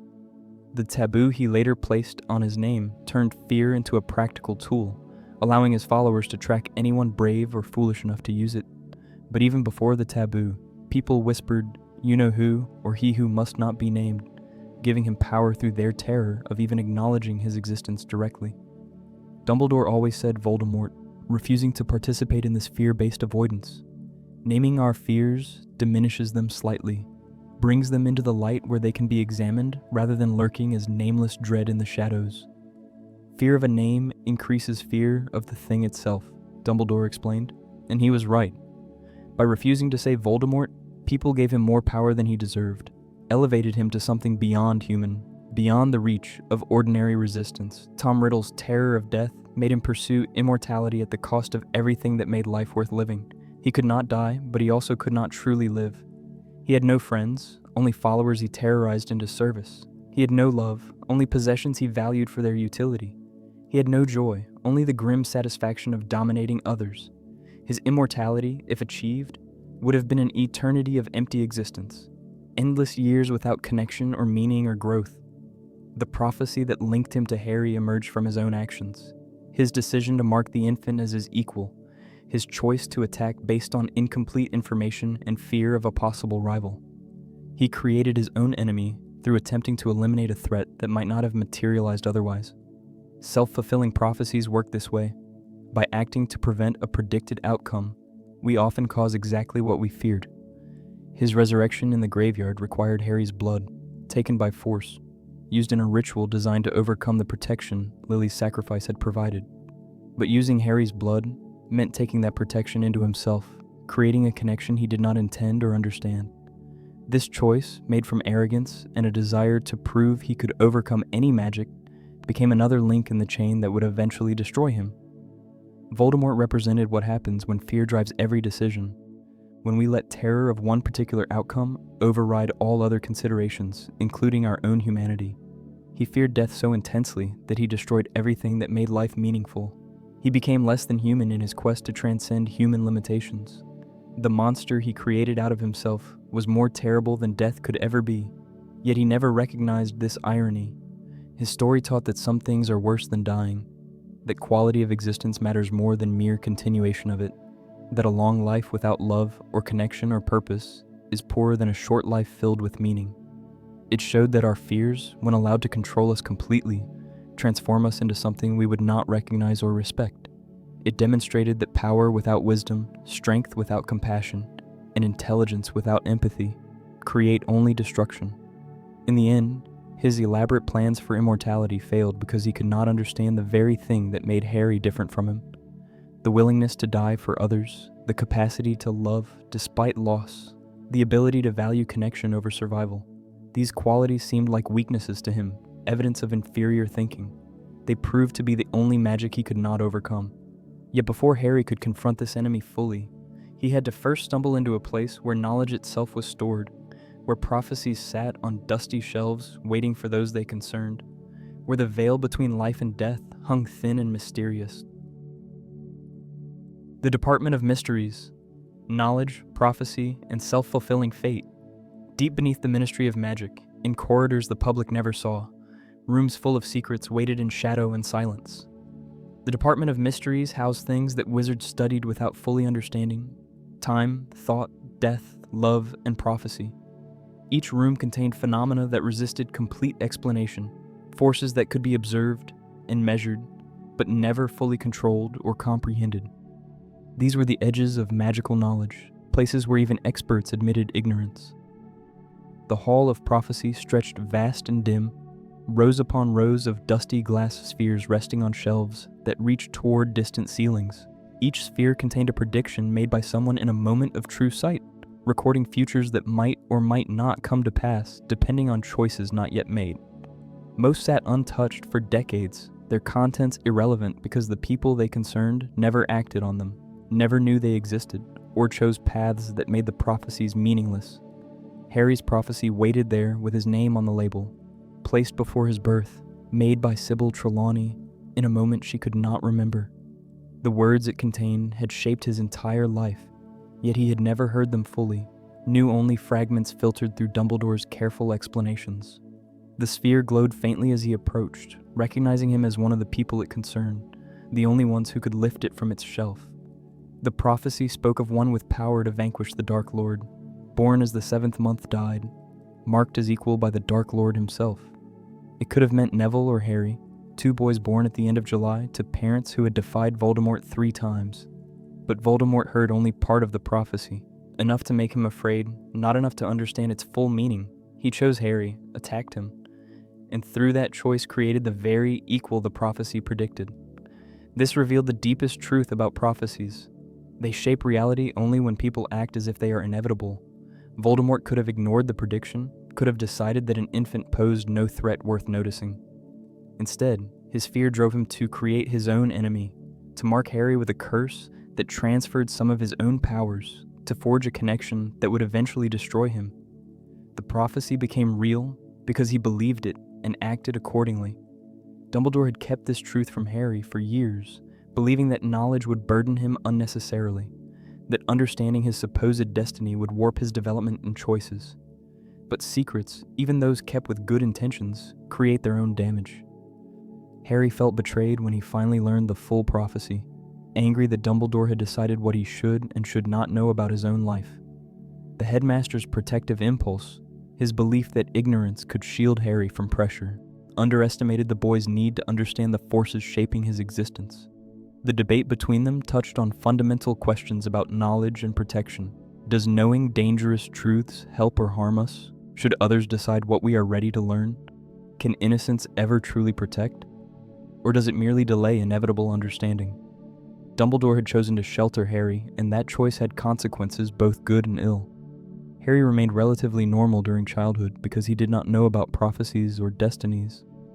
But he also faced dangers without full information, making decisions in ignorance that might have been different with knowledge. The room full of prophecies showed countless futures never realized, predictions that remained possibilities rather than becoming reality. This demonstrated that foreknowledge does not equal predetermination, that seeing a possible future does not make that future inevitable. Most prophecies sat gathering dust precisely because they were never acted upon, never became self-fulfilling through belief and action. The Death Eaters, who attacked Harry and his friends in the department, wanted the prophecy for Voldemort, who obsessed over its complete contents. He needed to know what the rest of the prediction said, whether it contained information about how to finally kill Harry. But the sphere shattered during the battle. The prophecy lost except for what Dumbledore remembered and later shared. In the end, the physical prophecy mattered less than the choices it had already inspired. The veil stood in another room, an ancient archway with a tattered curtain that whispered to those who approached it. Harry heard voices beyond it, familiar voices calling to him, and he felt drawn toward it in ways he could not articulate or resist. The veil separated life from death, a permeable boundary where the two states touched, where those who had passed beyond sometimes made their presence known to the living. Sirius fell through it during the battle, struck by Bellatrix's curse, disappearing behind that fluttering curtain. Harry tried to follow, certain that Sirius could be retrieved, that the veil was a doorway that could be crossed in both directions. Luna and others held him back, understanding what he could not accept. The veil was one way, a passage that led only deeper into death, not back toward life. Those who went through could not return. The Department of Mysteries represented humanity's relationship with the unknowable. We study what we cannot fully understand, build institutions around examining mysteries that may never be solved, try to systematize phenomena that resist systematic explanation. Some questions have no satisfying answers, some thresholds cannot be crossed and then recrossed, and some knowledge remains forever beyond our reach regardless of how desperately we seek it. Harry left the department with more questions than answers, with grief for Sirius still raw and unprocessed, with the weight of prophecy now pressing on him fully. He knew that either he or Voldemort must die, that the conflict between them could not end any other way, that his entire life had been building toward a confrontation neither could avoid. This knowledge changed nothing about what he had to do, while simultaneously changing everything about how he understood his purpose. The prophecy did not make him the chosen one. Voldemort did that when he chose to attack, when he marked Harry as his equal, when he created the very threat he feared. The prediction simply described what would happen because of the choice.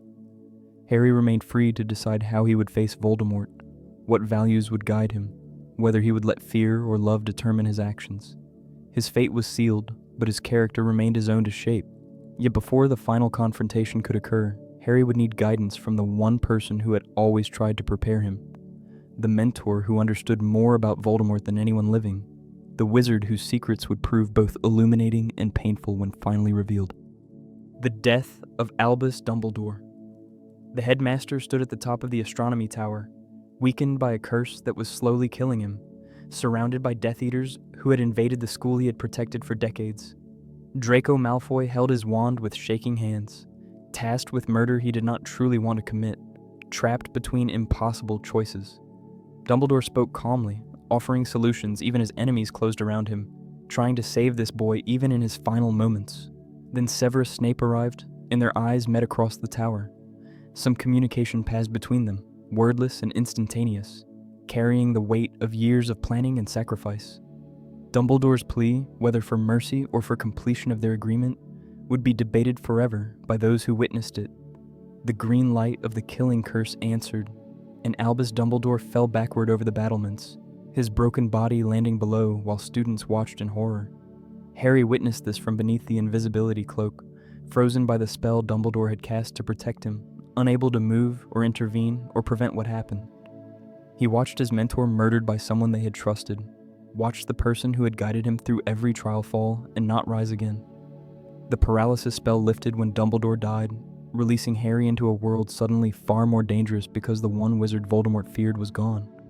The devastation extended beyond the personal loss. Dumbledore had been the leader of the resistance, the strategist planning their defense, the symbol that gave people hope. His death left a vacuum that no one else could fill, an absence that weakened their side catastrophically. Students who had felt safe at Hogwarts because Dumbledore protected it now understood that nowhere was truly secure, that even the strongest shields could fail. But the complete truth emerged only gradually. Dumbledore had been dying already, his hand blackened and withered from a curse trapped within the Horcrux ring he had foolishly tried to wear. Snape's spell had been mercy as much as murder, preventing a worse death and completing a plan Dumbledore himself had designed. The headmaster arranged his own death, choreographing it to serve multiple purposes: saving Draco's soul from committing murder, maintaining Snape's cover as a spy, and ensuring that the Elder Wand's power would die with him. This revelation forced a complete reframing of that night on the tower. What had appeared to be betrayal was actually sacrifice. What looked like murder was agreed upon death. Snape killed the man he respected most because that man asked him to, taking on the burden of being seen as a traitor and murderer so that the larger plan could succeed. The act required more courage than anyone recognized at the time. Harry's relationship with Dumbledore had always been complicated. The headmaster was mentor and guardian, but also manipulator who kept crucial secrets. He guided Harry while simultaneously using him as a piece in a larger game against Voldemort. He loved Harry genuinely, but also saw him as a necessary sacrifice, someone who would need to die so that the Horcrux within him could be destroyed. This dual nature, loving and calculating, made Dumbledore's motives difficult to parse even after his death. After the funeral, more uncomfortable truths emerged. Dumbledore had not always been the benevolent grandfather figure he became in old age. As a young man, he had been ambitious and arrogant, attracted to power and ideas about wizard supremacy over Muggles. His friendship with Gellert Grindelwald had been intimate and idealistic, two brilliant young men planning to reshape the world according to their vision of what was best. Only his sister's death, caught in crossfire during a three-way duel between Dumbledore, his brother, and Grindelwald, shattered these ambitions. He never knew for certain whose spell killed Ariana, and that uncertainty haunted him for the rest of his life. He retreated from power, accepting positions of authority only reluctantly, always fearing that power would corrupt him the way it had nearly corrupted him in youth. These revelations made Dumbledore human rather than mythical. He had been flawed, had made terrible mistakes, had let his brilliance convince him he knew what was best for everyone. He had learned from these errors, growing into someone who understood his own weaknesses and compensated for them. But he never became perfect, never stopped making choices that prioritized the greater good over individual well-being, never fully escaped the calculating mind that could see people as tools to be positioned strategically. Harry felt betrayed by these discoveries. The person he had trusted most had kept so many secrets, had planned to sacrifice him without explanation, had manipulated events while pretending to simply advise. The disappointment cut deeper than anger because it forced recognition that mentors are people, that wise guides carry their own damage, that no one is simply good or bad, but rather mixtures of both. Yet understanding Dumbledore's complexity also deepened appreciation for what he had accomplished. He worked within his limitations, acknowledged his fears about power, and structured his life to prevent his worst qualities from dominating his actions. He remained at Hogwarts teaching rather than seeking higher positions because he knew he could not trust himself with ultimate authority. He planned his own death partly because he feared what the Elder Wand's power might do to whoever defeated him. The burden of inheriting his unfinished mission pressed heavily on Harry. Dumbledore had not explained everything before dying. He left clues and objects, expecting Harry to puzzle out their meaning, trusting that understanding would come when needed. This approach reflected his teaching philosophy, guidance rather than answers, faith that students would rise to challenges when circumstances demanded it. But it also reflected his failings, the arrogance of assuming his plans would work, the willingness to leave others struggling in ignorance, the belief that his way was the only way even when it caused pain.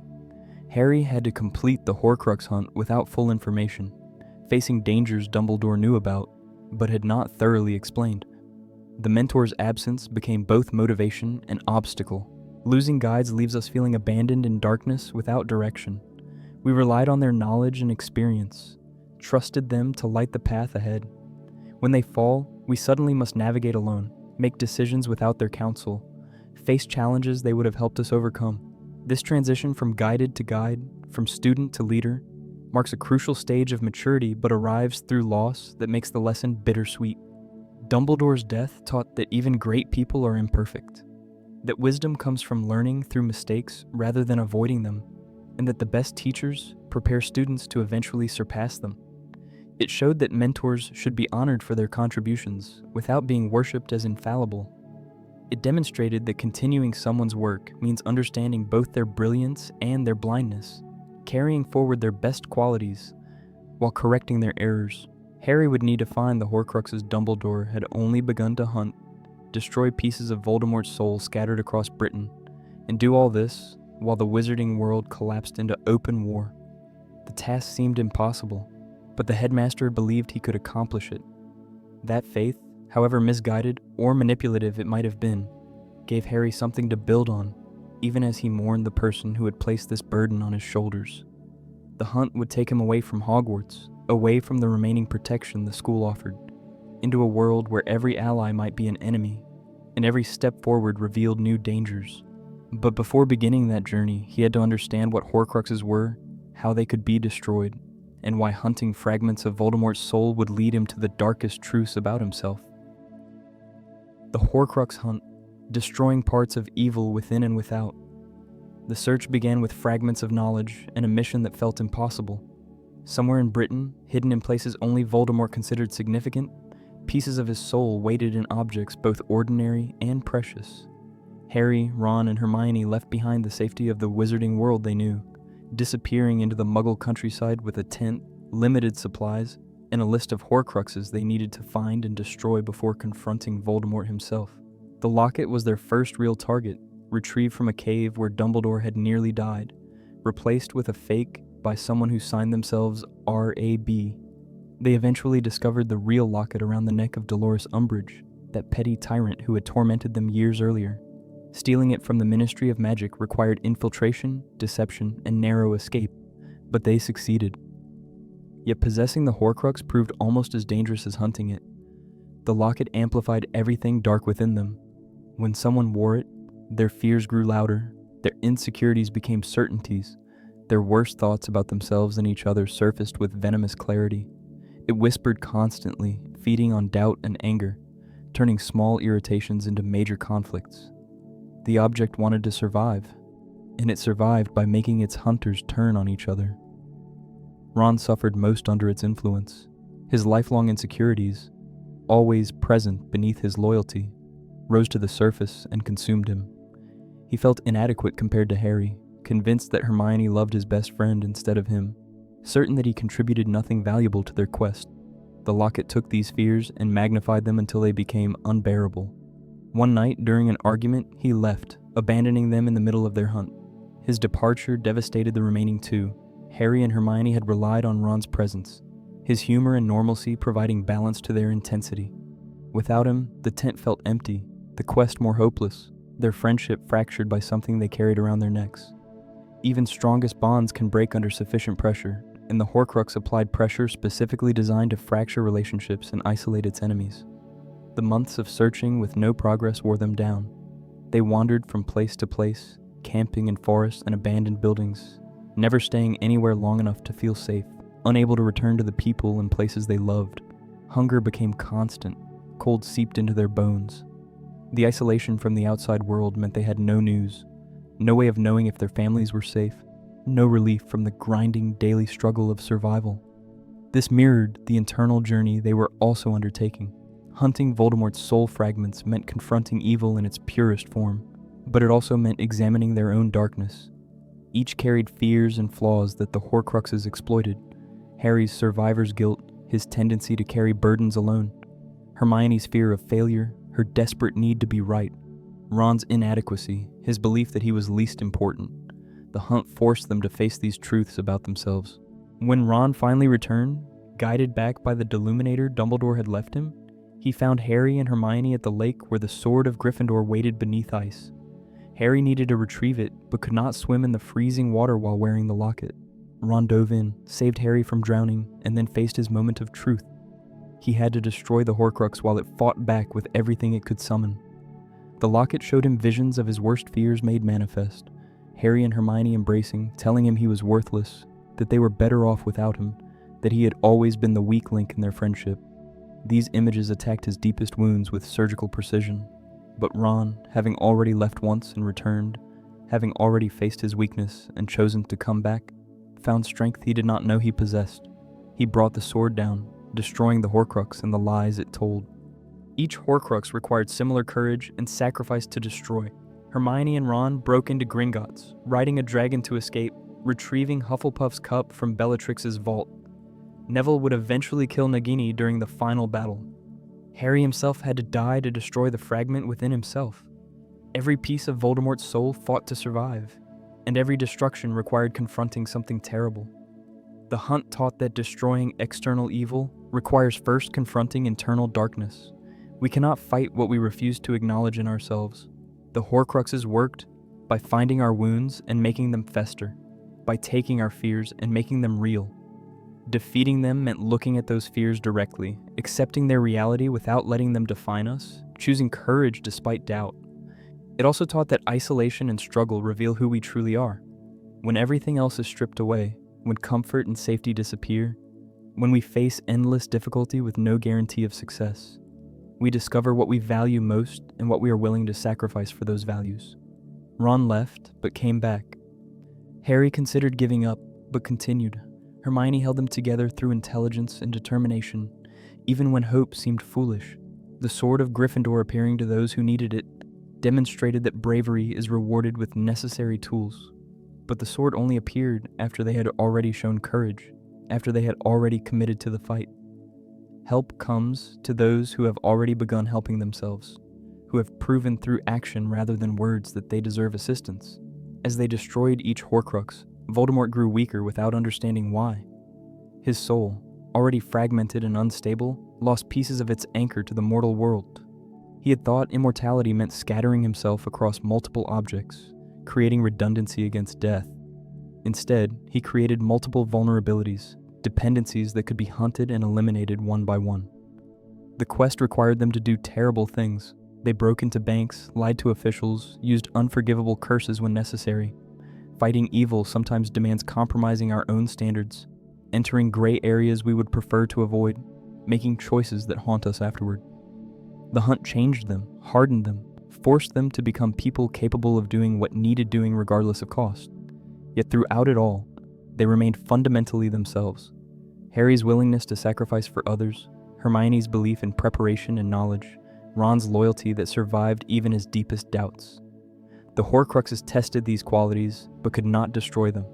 The three friends emerged scarred but intact, ready for the final confrontation they had been preparing for throughout months of searching and suffering.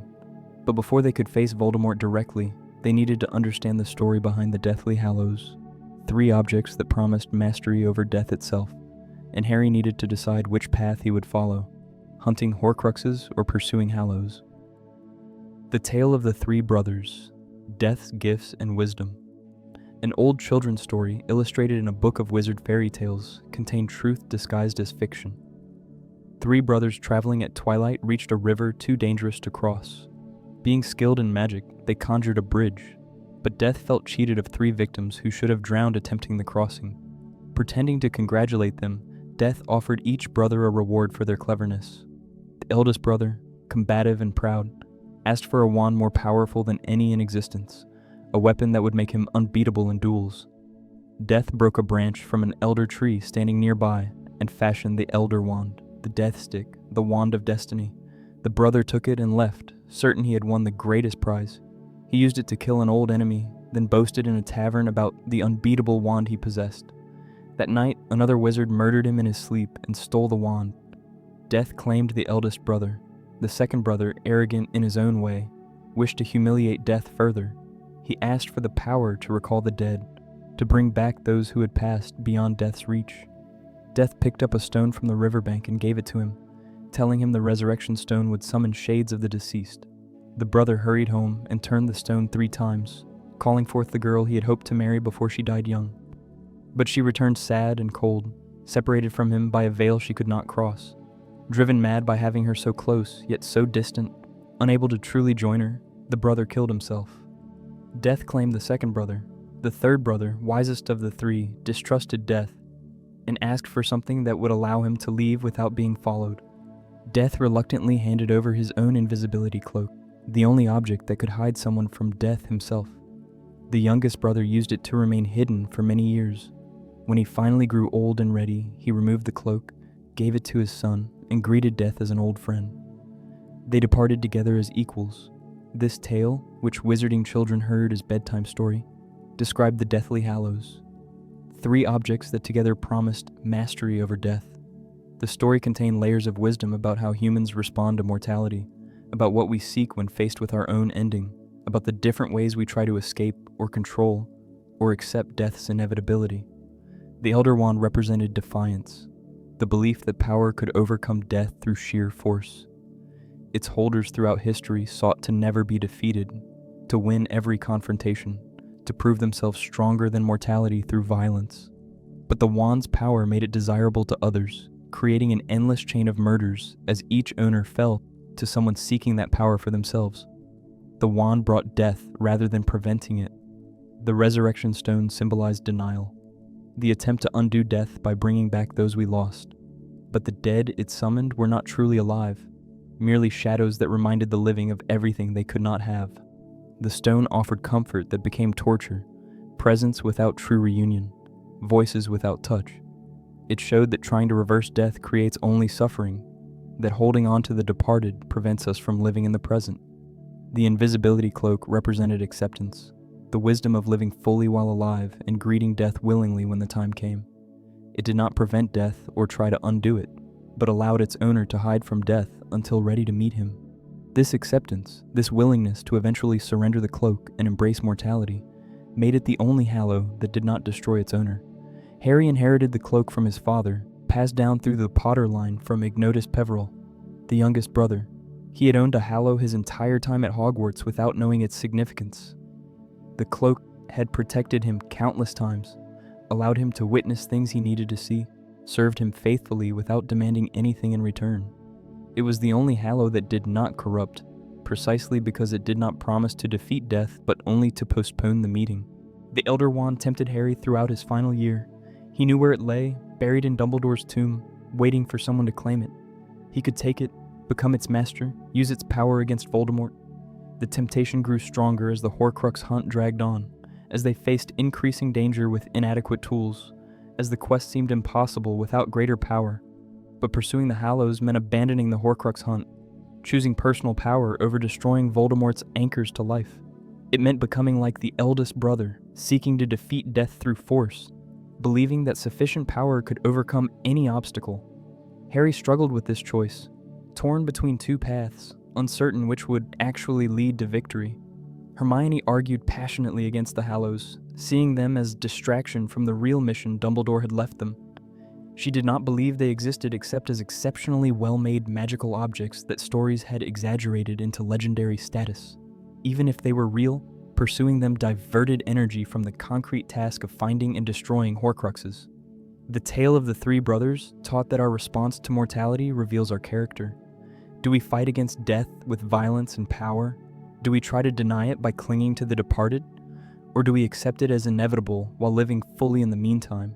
The first 2 paths led to destruction. Only acceptance, only living well and greeting death willingly when it came, allowed the 3rd brother to die peacefully. Harry eventually understood that he was already following the 3rd brother's path. He possessed the cloak and used it to hide while living, not to avoid death permanently, but to survive until his work was complete. He did not need the stone because he carried his loved ones in memory and action, rather than needing to summon their shades. He would not seek the Elder Wand because power over others was never his goal. The wisdom of the tale lay in recognizing that death cannot be mastered, only met. Trying to defeat it, escape it, or reverse it leads to tragedy. Accepting it while living courageously allows us to greet our ending with dignity when it arrives. This acceptance does not mean giving up or ceasing to value life. It means understanding that mortality gives meaning to existence, that our time's limitation makes our choices significant. The Elder Wand tempted Harry throughout his final year. He knew where it lay, buried in Dumbledore's tomb, waiting for someone to claim it. He could take it, become its master, use its power against Voldemort. The temptation grew stronger as the Horcrux hunt dragged on, as they faced increasing danger with inadequate tools, as the quest seemed impossible without greater power. But pursuing the Hallows meant abandoning the Horcrux hunt, choosing personal power over destroying Voldemort's anchors to life. It meant becoming like the eldest brother, seeking to defeat death through force, believing that sufficient power could overcome any obstacle. Harry struggled with this choice, torn between two paths, uncertain which would actually lead to victory. Hermione argued passionately against the Hallows, seeing them as distraction from the real mission Dumbledore had left them.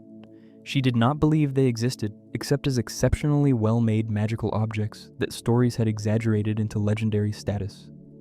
Even if they were real, pursuing them diverted energy from the concrete task of finding and destroying Horcruxes. The tale of the three brothers taught that our response to mortality reveals our character. Do we fight against death with violence and power? Do we try to deny it by clinging to the departed? Or do we accept it as inevitable while living fully in the meantime? The first two paths led to destruction. Only acceptance, only living well and greeting death willingly when it came, allowed the third brother to die peacefully. Harry eventually understood that he was already following the third brother's path.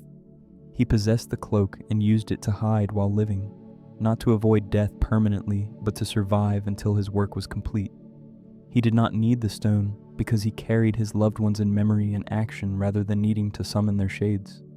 He would not seek the Elder Wand because power over others was never his goal.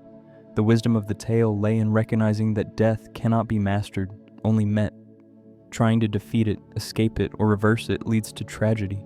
Accepting it while living courageously allows us to greet our ending with dignity when it arrives. This acceptance does not mean giving up or ceasing to value life. It means understanding that mortality gives meaning to existence, that our time's limitation makes our choices significant. Voldemort never learned this lesson. He pursued immortality through Horcruxes, fragmenting his soul to escape death permanently. He sought the Elder Wand to make himself unbeatable. He could not comprehend accepting mortality, viewing it as the ultimate defeat rather than the natural conclusion to life. This fundamental misunderstanding of death's role in existence made him powerful but ultimately hollow.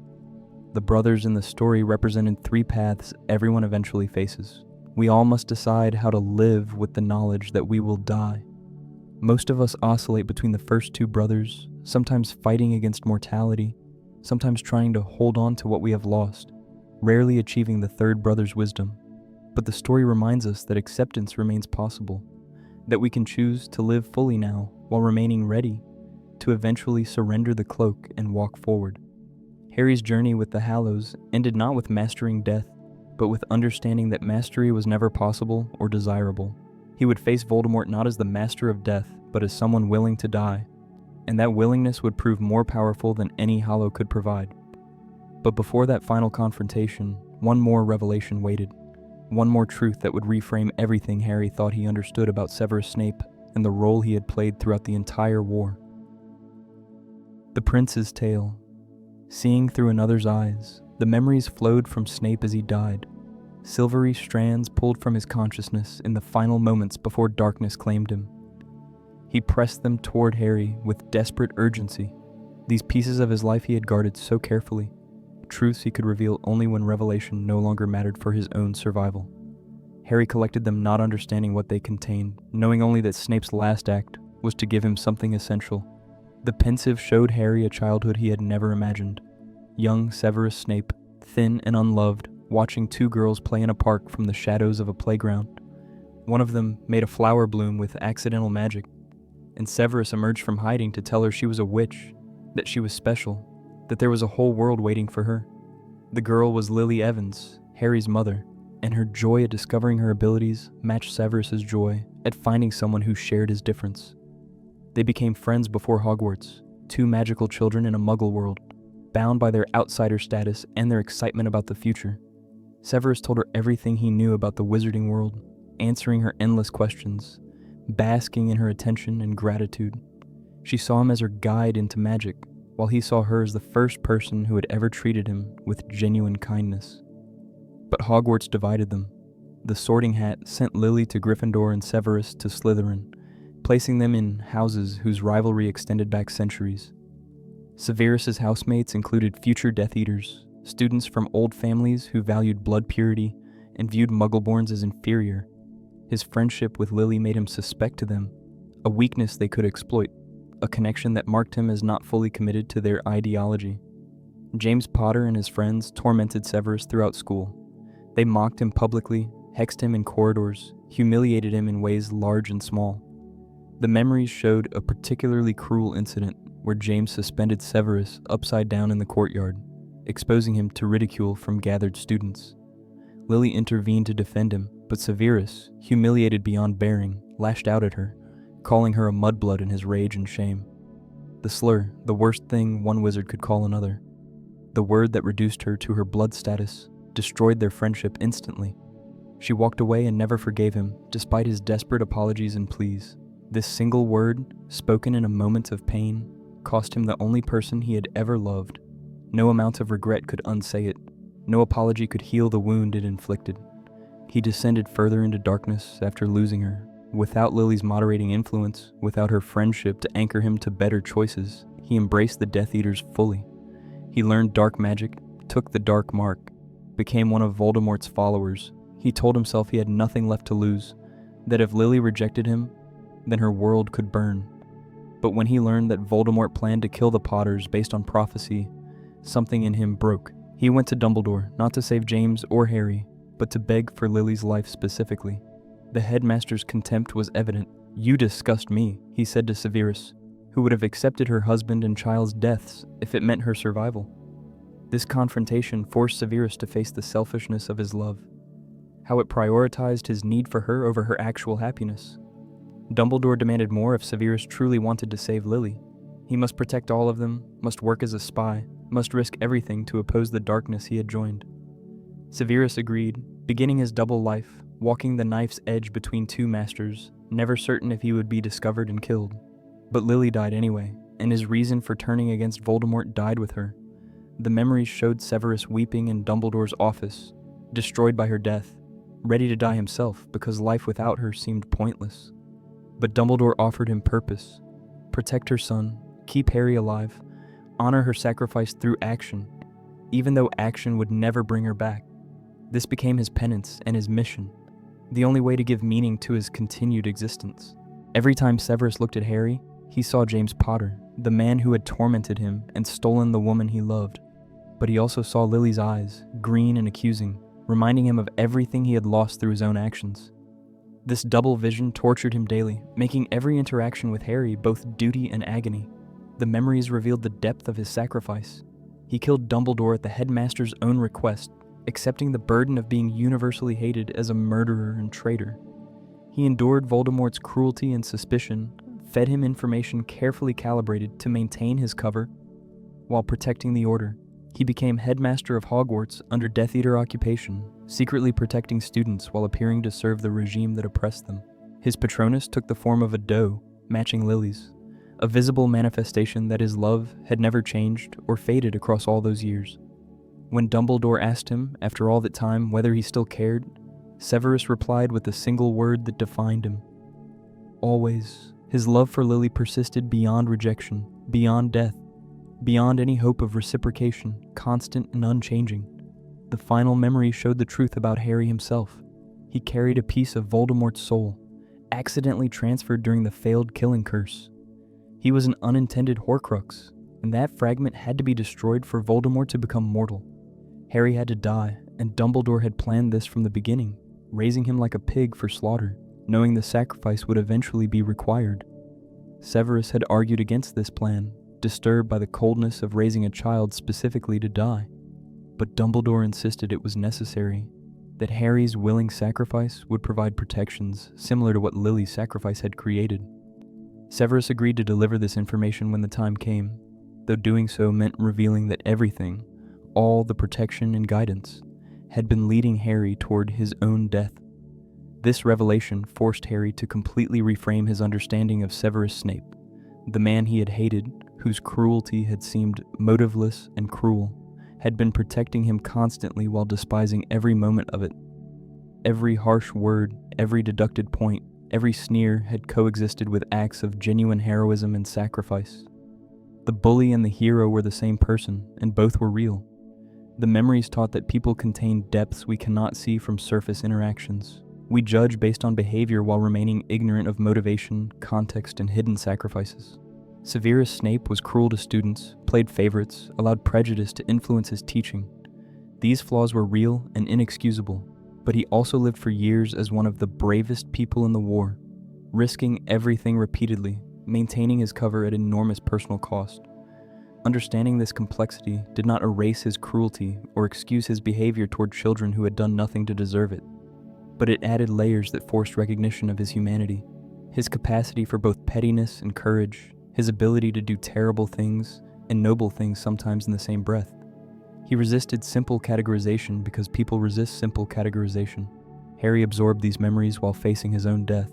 He learned that Dumbledore had planned for him to die, that all the preparation and protection had been leading toward willing sacrifice. The knowledge hurt differently than Snape's revelations because it came from someone Harry had trusted completely, someone he had believed was protecting him rather than preparing him for execution. But he also understood why Dumbledore had kept this truth hidden. Knowing from childhood that you are destined to die would poison every moment, prevent normal development, make living seem pointless. The headmaster had given Harry as much normal life as possible, allowed him to experience friendship and love and hope, before revealing that the price of victory was his own life. The prince's tale showed Harry that love persists in unexpected forms, that sacrifice comes in shapes we do not recognize, and that the people we think we understand often carry secrets that would change everything about how we see them. It taught that bravery is not always visible, that the greatest courage sometimes involves enduring hatred from everyone, including those you protect. Severus Snape died alone in a dusty boathouse, killed by Voldemort, who believed him the master of the Elder Wand, mourned by no one except the boy whose life he had saved repeatedly despite never receiving gratitude or recognition. His death was ugly and painful, befitting someone who had lived an ugly and painful life. But his final act was generous, offering truth that cost him everything to reveal. Harry would name his second son after Severus, calling him the bravest man he ever knew. This act of forgiveness and recognition honored both the truth of Snape's sacrifice and the complexity of his character. It did not erase the cruelty or excuse the bullying, but it acknowledged that people contain more than their worst actions, that redemption is possible even for those who have caused harm, and that courage appears in forms we do not always recognize or celebrate. But first, before naming children or rebuilding lives, Harry had to walk into the Forbidden Forest and surrender himself to death, carrying the resurrection stone in his hand and the weight of everyone he loved in his heart. Walking toward death willingly. The castle was burning behind him, and people he loved were dying to buy him time he had not asked for.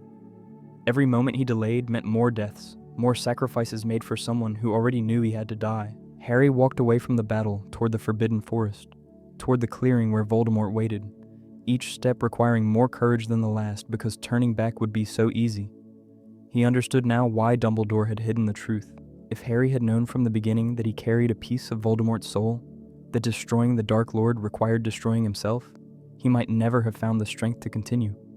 The headmaster had given him years of life, of friendship and love and purpose, building a foundation strong enough to bear this final burden. The knowledge came only when Harry was ready to act on it, when delay was no longer possible. The resurrection stone rested in his pocket, hidden inside the snitch Dumbledore had left him. The message engraved on its surface finally made sense. I open at the close. At the close of his life, the snitch revealed the stone, offering one final comfort before death claimed him. He turned it 3 times in his hand, and they appeared. His parents materialized first, younger than he remembered from photographs, barely older than he was now. Lily smiled at him with love and pride and sorrow, while James nodded encouragement, his face showing the courage that had faced Voldemort without a wand, buying Lily and Harry precious seconds. They radiated warmth and presence, though they cast no shadow and seemed slightly transparent, more substantial than ghosts but less solid than living people. Sirius appeared next, freed from the veil that had claimed him, able to join Harry for this final walk, though he could not fight beside him. His godfather's face showed understanding and grief, knowing what Harry was about to do, proud of his courage but mourning the necessity. Then Remus materialized, newly dead from the battle, leaving behind Tonks and Teddy, offering the same supportive presence he had provided throughout Harry's life. They walked with him through the forest, visible only to him, speaking words of comfort though they could not change what was coming. Their presence said that he was not alone, that those who loved him would accompany him even into death, that the people we lose remain with us in ways that matter even when they cannot intervene or rescue us. Harry asked if dying hurt, and Sirius assured him it was quicker and easier than falling asleep. This small comfort steadied him, knowing that the actual moment would be brief, that pain would end swiftly. He asked if they would stay with him, and they promised to remain until the very end, until he no longer needed them. But they could not go beyond that threshold with him. Death was something each person crossed alone. The clearing opened before him, lit by torches that cast flickering shadows across Death Eaters arranged in a circle. Voldemort stood at the center, Nagini coiled at his feet, waiting for Harry to arrive as he had known he would. Their minds had touched enough times that Voldemort understood. Harry would sacrifice himself to protect others, would walk willingly into death if it meant saving people he loved. Harry dismissed the shades of his parents and friends before stepping into the clearing. They had accompanied him to the threshold, but he needed to face this final moment alone, needed to show Voldemort that he came without support or protection, offering himself freely. The stone fell from his hand into the forest undergrowth, deliberately released, left behind because he would not need it where he was going.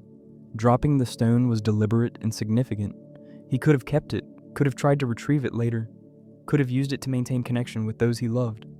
But he understood now what the tale of the three brothers had taught. The stone offered only torment, presence without true reunion, shadows that reminded him of everything he could not have. The dead should not be summoned. They should be honored through memory and action, carried forward through love rather than literally called back. Voldemort raised his wand. Their eyes met across the clearing, and Harry saw in them no triumph, no satisfaction, only the emptiness of someone who had destroyed his humanity in pursuit of immortality. He felt pity for this fractured soul, for someone who had never known love, who had fled from death so completely that he had stopped living. Then green light filled his vision, and Harry Potter died. The moment stretched and compressed simultaneously, eternal and instantaneous. Pain bloomed and vanished. Consciousness flickered like a candle in wind, and then Harry was elsewhere, in a space that was nowhere and everywhere, lying on something that might have been ground, though it felt more like mist. He opened his eyes to whiteness, a vast expanse of nothing that gradually resolved into a structure like a railway station, clean and bright and empty. King's Cross, though not any version that existed in London, a liminal space between life and death, a place where understanding could occur before final choices were made. Beneath the seat, something small and damaged writhed and whimpered. Harry approached cautiously and found what looked like a flayed child, raw and pitiful, the piece of Voldemort's soul that had lived within him, now expelled and dying. It looked more pathetic than frightening, this fragment of evil torn from its host, unable to survive on its own. Harry felt pity even for this, understanding that Voldemort had done this to himself, had chosen to fragment his soul and scatter it across objects, creating these pitiful remnants. Dumbledore appeared, or something that looked like Dumbledore, younger and healthier than he had been in years. He explained what Harry had already begun to understand, the sacrifice, the protection it created, the choice that now lay before him. Harry could return if he wished, or he could go forward, board a train that waited somewhere beyond this station. The decision was his, not imposed by prophecy or fate or anyone else's planning. They talked about the Elder Wand, about Horcruxes, about love and sacrifice and the choices that define us. Dumbledore admitted his mistakes, his manipulation, his willingness to sacrifice Harry for the greater good. He did not apologize exactly, but he acknowledged that he had been wrong about many things, that his brilliance had not made him wise in all matters. This honesty, coming after death, when pretense no longer served any purpose, gave their conversation weight it might not have carried otherwise. Harry chose to return, not because the war was unfinished, or because Voldemort still lived, though both were true.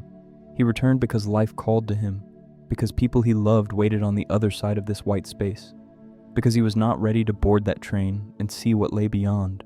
Death would come eventually, but not yet, not today, if he could choose otherwise. The forest resolved around him once more, his body lying where it had fallen, Voldemort standing over him verifying the kill. Harry remained still, feigning death, understanding that this deception was necessary, that letting Voldemort believe he had won created opportunities that honest confrontation would not. He returned to life with purpose renewed, carrying knowledge that would reshape the coming battle, protected by magic that Voldemort could not understand because he had never understood love. Walking toward death willingly transformed it from defeat into victory, from Voldemort's triumph into Harry's greatest sacrifice.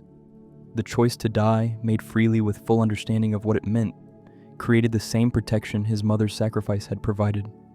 Everyone Harry loved was now shielded by his willingness to die for them, and that shield would prove more powerful than any spell. But first, one final battle remained, a confrontation that would end in the Great Hall, with everyone watching, where the truth about the Elder Wand and the price of seeking power would finally be revealed to the wizard, who had feared death above all else. The final battle. The castle shook with curses and screams, centuries-old stone cracking under magical assault that should never have reached Hogwarts. The room of requirement burned with cursed fire that consumed everything in its path, Crabbe dying in flames he could not control, teaching the lesson that some magic destroys the caster before reaching its target. The battle sprawled through corridors where students had walked safely for generations, transforming classrooms into battlegrounds, staircases into death traps. Harry revealed himself alive in the Great Hall, stepping from beneath the invisibility cloak, while Voldemort tried to force surrender through threats and displays of power. The shock rippled through both sides, Death Eaters faltering as their supposedly dead enemy appeared whole and defiant, defenders rallying, as hope they thought lost returned stronger than before. Voldemort's face twisted with confusion and rage, unable to comprehend how Harry had survived the killing curse a second time. Neville Longbottom, the boy who had spent years doubting himself, stepped forward when Voldemort demanded submission. The Dark Lord tried to recruit him, recognizing courage even in an enemy, offering him a place among Death Eaters if he would abandon his foolish loyalty. Neville's response was immediate and absolute. He told Voldemort exactly where he could put his recruitment, using language that would have shocked his grandmother and delighted his friends. The Sorting Hat, placed on Neville's head as punishment and mockery, burst into flames from Voldemort's curse. But from those flames, Neville drew the sword of Gryffindor, the blade appearing to one who showed true courage in desperate need. He swung it in one clean arc and beheaded Nagini, killing the final Horcrux, severing Voldemort's last tether to immortality. The boy who had struggled with magic, who had been told repeatedly he was not good enough, dealt the blow that made Voldemort mortal again. Molly Weasley fought like fury incarnate when Bellatrix Lestrange threatened Ginny. The normally warm and motherly woman transformed into something fierce and deadly, her curses flying with precision born from protecting what she loved most. Bellatrix laughed and taunted, enjoying the battle, not understanding that a mother defending her children becomes the most dangerous opponent imaginable. Molly's final curse struck true, and Bellatrix fell, her laughter dying with her, proving that maternal love manifests as warrior strength when necessary. The duel between Harry and Voldemort began not with curses, but with words. Harry explained what Voldemort had never understood, that the Elder Wand's allegiance passed through defeat, not death. Draco had disarmed Dumbledore on the tower, becoming the wand's master, though he never claimed it. Harry had later disarmed Draco, winning the wand's loyalty without ever touching it. Voldemort had murdered Snape for nothing, killing his most loyal servant based on false assumptions about how magical allegiance worked. This misunderstanding revealed everything wrong with Voldemort's approach to power. He believed mastery came through violence and death, that killing the previous owner transferred ownership of objects and loyalty of followers. He could not comprehend that true power operates through different rules, that some things cannot be taken by force, that allegiance must be earned or won, rather than stolen through murder. Harry offered him one final chance: show remorse, feel regret for what he had done, attempt to repair his shattered soul. The offer was genuine, despite being futile. Harry knew Voldemort would never accept, could never feel true remorse. But the offer had to be made because mercy should always be extended even to those who do not deserve it. Voldemort's contemptuous refusal confirmed what Harry already knew. Some people choose darkness so completely that light cannot reach them anymore. They cast their spells simultaneously. Voldemort the killing curse, green and terrible, intended to end Harry once and for all. Harry the disarming charm, red and simple, the spell he had used countless times throughout his education. The wand Voldemort held refused to kill its true master, rebelling against him in his moment of intended triumph. The killing curse rebounded, and Tom Riddle died the death he had spent his entire life trying to escape. His body fell ordinary and mortal, no longer a Dark Lord, but simply a man who had made terrible choices and paid their ultimate price. He did not explode or dissolve or transform. He just fell dead like anyone else, proving that for all his power and all his Horcruxes and all his attempts to transcend humanity, he remained fundamentally human, and therefore fundamentally mortal. The battle ended not in spectacular magical display, but in quiet collapse, as Death Eaters realized their master was truly gone. Some fought to the death, too committed to their cause to surrender. Others threw down their wands and begged for mercy, claiming they had been forced or controlled or misled. The complexity of justice after war revealed itself immediately, distinguishing between those who embraced evil and those who were coerced, between true believers and frightened followers, between people who deserved punishment and those who deserved compassion.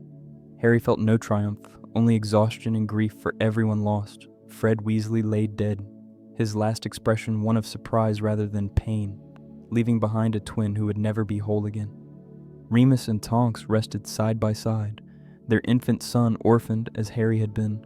Colin Creevey, who had idolized Harry since first year, died fighting for a world he believed could be better. 50 more, their names and faces known to someone, each one a universe of potential snuffed out.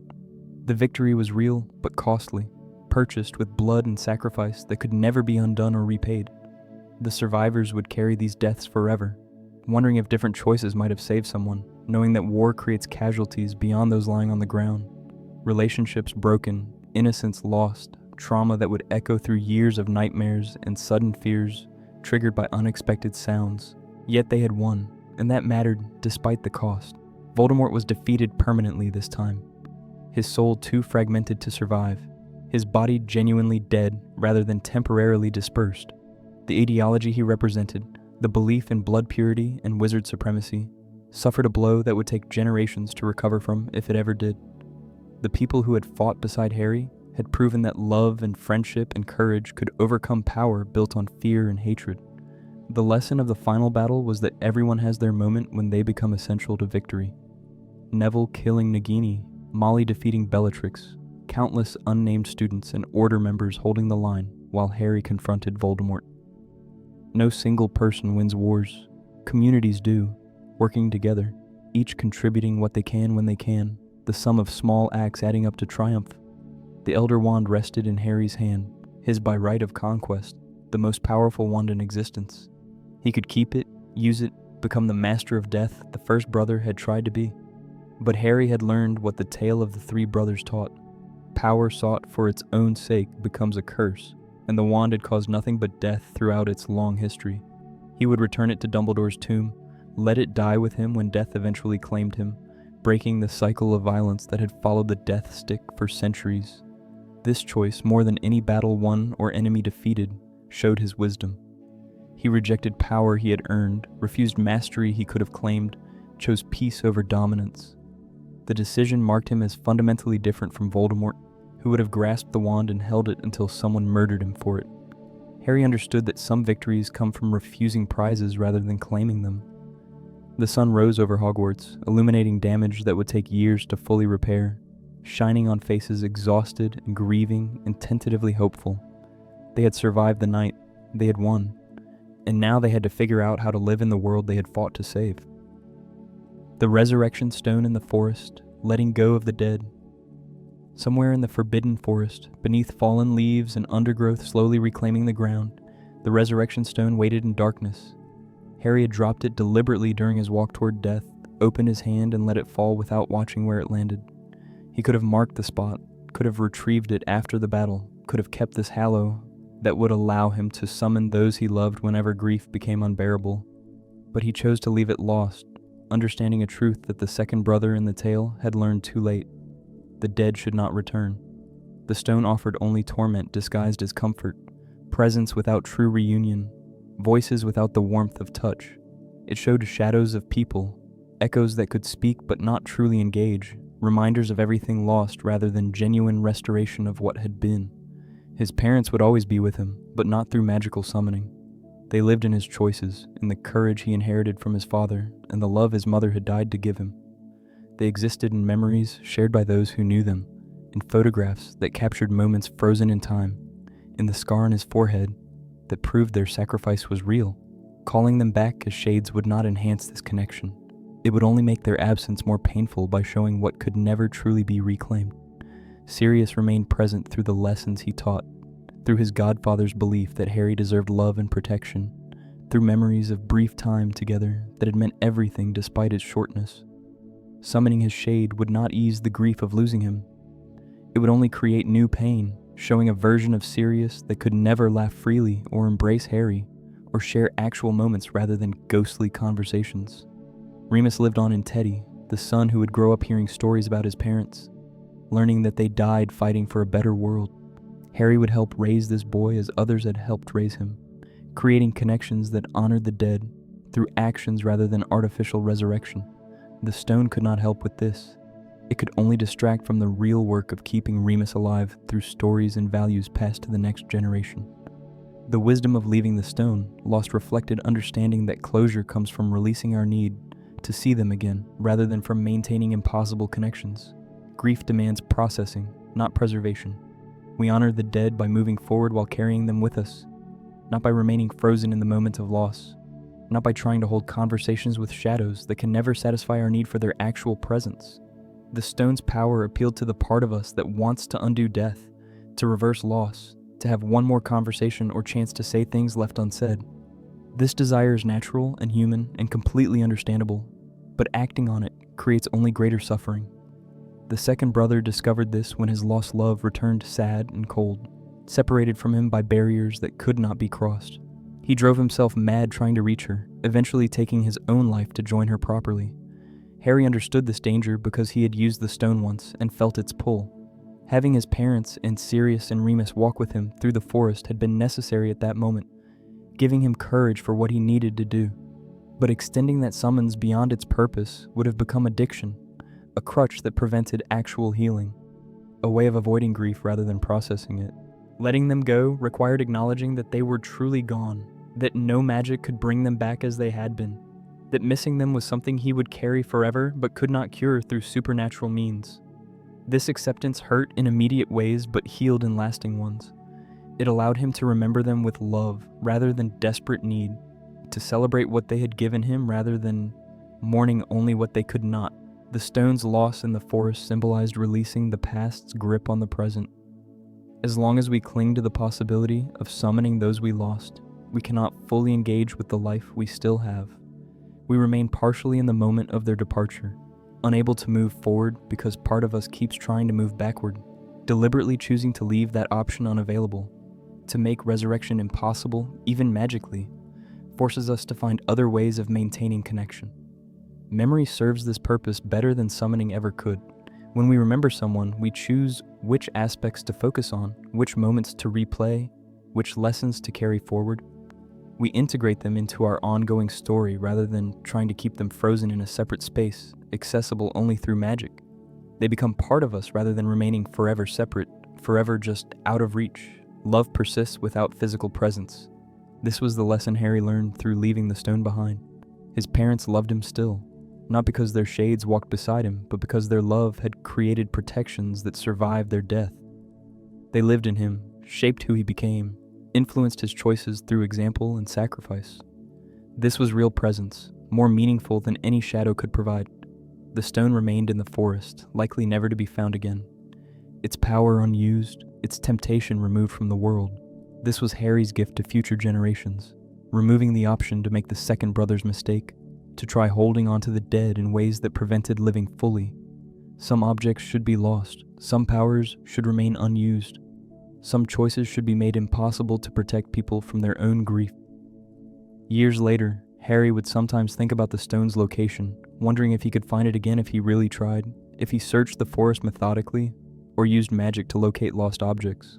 But he never searched, never attempted retrieval, trusting his younger self's wisdom in that moment. He had dropped it deliberately, and that deliberate release deserved respect even from his future self. The lesson extended beyond the stone itself to how we handle all losses. We cannot resurrect what is gone. We can only integrate it into our continuing story, carry forward what matters, honor through action what we cannot preserve through stasis. The dead live in how we love the living, in values we maintain, in courage we summon when facing our own challenges. They live in us, not beside us, and that is exactly how it should be. Letting go is not forgetting. It is not diminishing what was lost or pretending loss does not hurt. It is acknowledging that holding on too tightly prevents healing, that sometimes the most loving thing we can do for those who died is to live fully in their absence, to build good lives they would have wanted us to have. The stone would have prevented this by offering constant access to shadows that could never satisfy but would always tempt. Harry walked away from the forest after the battle without retrieving the stone, and in that walking away, he completed the lesson. The tale of the three brothers had been teaching all along. Accept death, live fully, and when your time comes, greet it as an old friend rather than an enemy. The stone was the second brother's path, and that path led only to despair. Harry chose the third brother's wisdom instead. The years would pass, and the world would change, and eventually Harry would send his own children to Hogwarts, where they would begin their own stories in the castle that had shaped him. 19 years later, Platform 9 3/4 bustled with the familiar chaos of families saying goodbye, trunks being loaded, owls hooting in protest at their cages.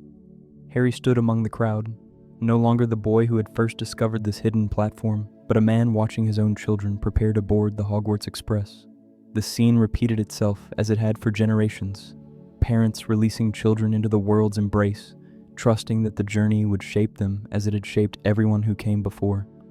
Albus Severus Potter carried his father's anxiety along with his trunk, worried about which house would claim him, afraid of disappointing expectations he felt but could not articulate. He feared Slytherin particularly, having absorbed the house's reputation through playground tales and overheard conversations, not understanding yet that houses were complicated and people more so. His worry was real and valid, the normal anxiety of someone approaching a threshold that would change everything. Harry knelt to meet his son's eyes, offering comfort born from experience. He told him about the Sorting Hat's choice, about how it had nearly placed him in Slytherin, about how he had asked for Gryffindor and been granted his request.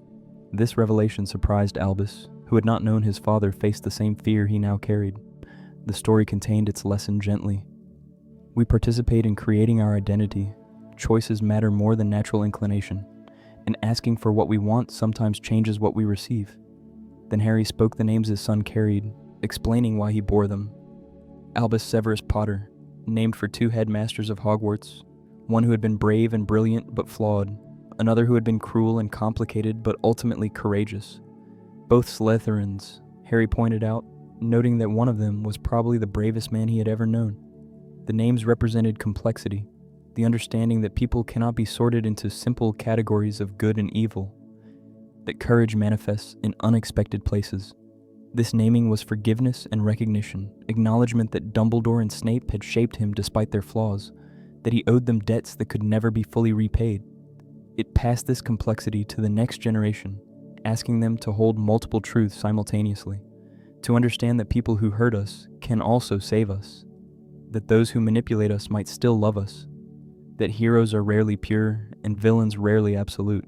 The mundane worry about house sorting felt both trivial and profound. After facing Voldemort, after watching people die, after the weight of prophecy and war, Harry found himself anxious about which common room his son would call home. This shift from apocalyptic fears to ordinary parental concerns marked the greatest victory of all, the chance to worry about normal things, to have problems that felt manageable rather than world-ending. Rose Granger Weasley boarded the train with confidence her mother had taken years to develop. already correcting Albus's misconceptions about subjects they had not yet studied. Ron advised his daughter to beat Albus in every test, maintaining the friendly competition that had always characterized his relationship with Hermione, teaching the next generation that rivalry and love could coexist comfortably. Hermione rolled her eyes but smiled, recognizing her husband's joke for what it was. The families they had created, the children they had raised, represented futures they had fought to make possible. These young people boarding the train would not grow up under Voldemort's shadow, would not face the same terrors their parents had endured, would have space to make their own mistakes rather than inheriting battles from previous generations. This was the gift, ordinary life, the chance to be children rather than soldiers, to worry about grades and friendships rather than survival and war. As the train pulled away, parents waved until it disappeared around the bend, then turned to face their adult lives, their responsibilities and routines, the everyday existence that continued regardless of how extraordinary the past had been.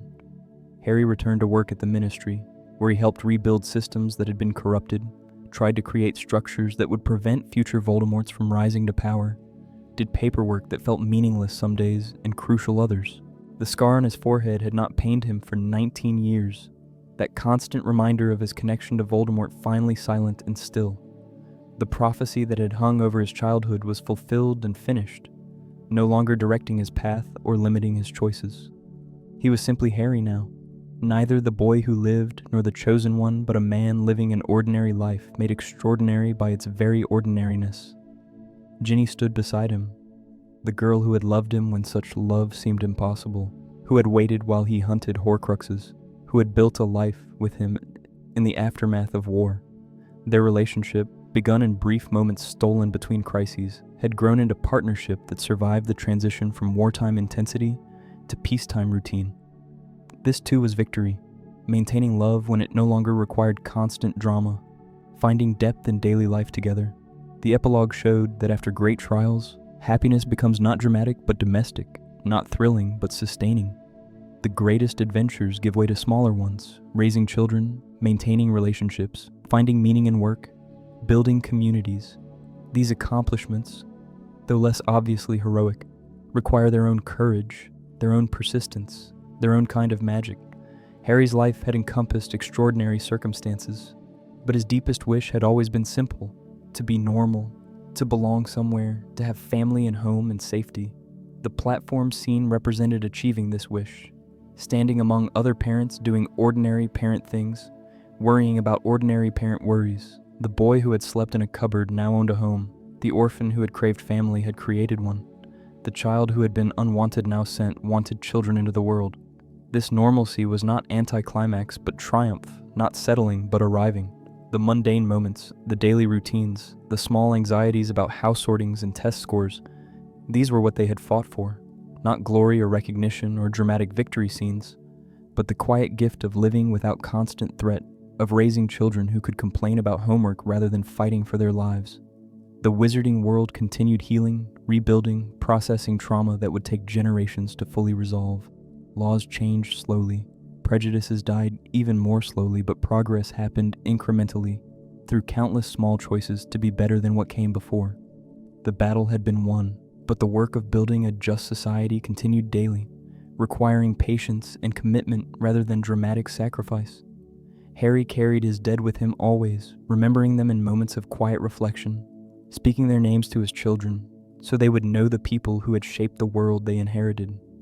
Fred and Remus and Tonks and Sirius and his parents, all of them present in stories told, in values upheld, in love extended to the next generation. They lived on not through the resurrection stone, but through memory and action, through the continuing effects of their choices rippling forward through time. The epilogue answered the question that war always leaves hanging. What comes after? How do people who have seen terrible things return to normal life? How does someone who was the chosen one become simply a person? The answer was both complicated and simple. Day by day, moment by moment, choice by choice. By showing up for your children, maintaining your relationships, doing work that matters, finding small joys in ordinary days. 19 years was long enough for wounds to scar, but not long enough to forget. Harry still woke sometimes from nightmares, still flinched at sudden loud noises, still carried the weight of everyone who had died so he could live. But he also laughed with his children, loved his wife, found satisfaction in his work, built a life that honored those who died by living fully rather than being consumed by guilt or grief. The greatest victory was not glory but this, standing on a platform watching your child board a train, worrying about normal things, living the ordinary life that once seemed impossible. After everything, after all the prophecies and battles and sacrifices, Harry Potter got to be a father anxious about his son's sorting, and that was magic of the deepest kind. Why these stories endure? The tales of a boy wizard have traveled around the world, translated into languages that would have seemed like spells themselves to those who first heard them. Millions of people from every continent and culture, from every background and belief system, found something essential in these stories about a magical castle and the young people learning to navigate its corridors. The universality speaks to something deeper than entertainment, something that resonates across the boundaries that usually divide us. Harry Potter taught entire generations about concepts they would carry into adulthood, that love transcends death, that courage means acting despite fear, that our choices define us more than our circumstances ever could. Children who grew up alongside Harry learned these lessons as he learned them, experiencing moral complexity through the safe distance of fantasy, grappling with questions about good and evil without facing real-world consequences while their understanding developed. The books themselves grew darker as readers matured, an intentional mirroring of how we all lose innocence over time. The first story contained wonder and discovery, threats that felt manageable, magic that promised protection. By the final book, people died unceremoniously, institutions failed completely, and the hero had to walk willingly toward his own death. This progression matched the journey from childhood to adulthood, from believing the world is fundamentally safe to understanding that safety must be actively created and constantly defended. This darkening reflected real understanding about how evil operates. Early volumes showed villains as clearly identifiable threats, while later ones revealed that ordinary people become complicit through inaction, that systems fail through cowardice rather than malice, that the greatest dangers often wear respectable faces. The Ministry denying Voldemort's return taught about institutional failure. The Daily Prophet spreading propaganda showed how media shapes reality.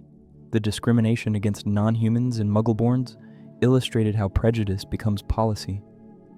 Fantasy creates distance that makes difficult topics approachable. By discussing blood purity and wizard supremacy, the books addressed racism without requiring young readers to immediately confront their own society's prejudices.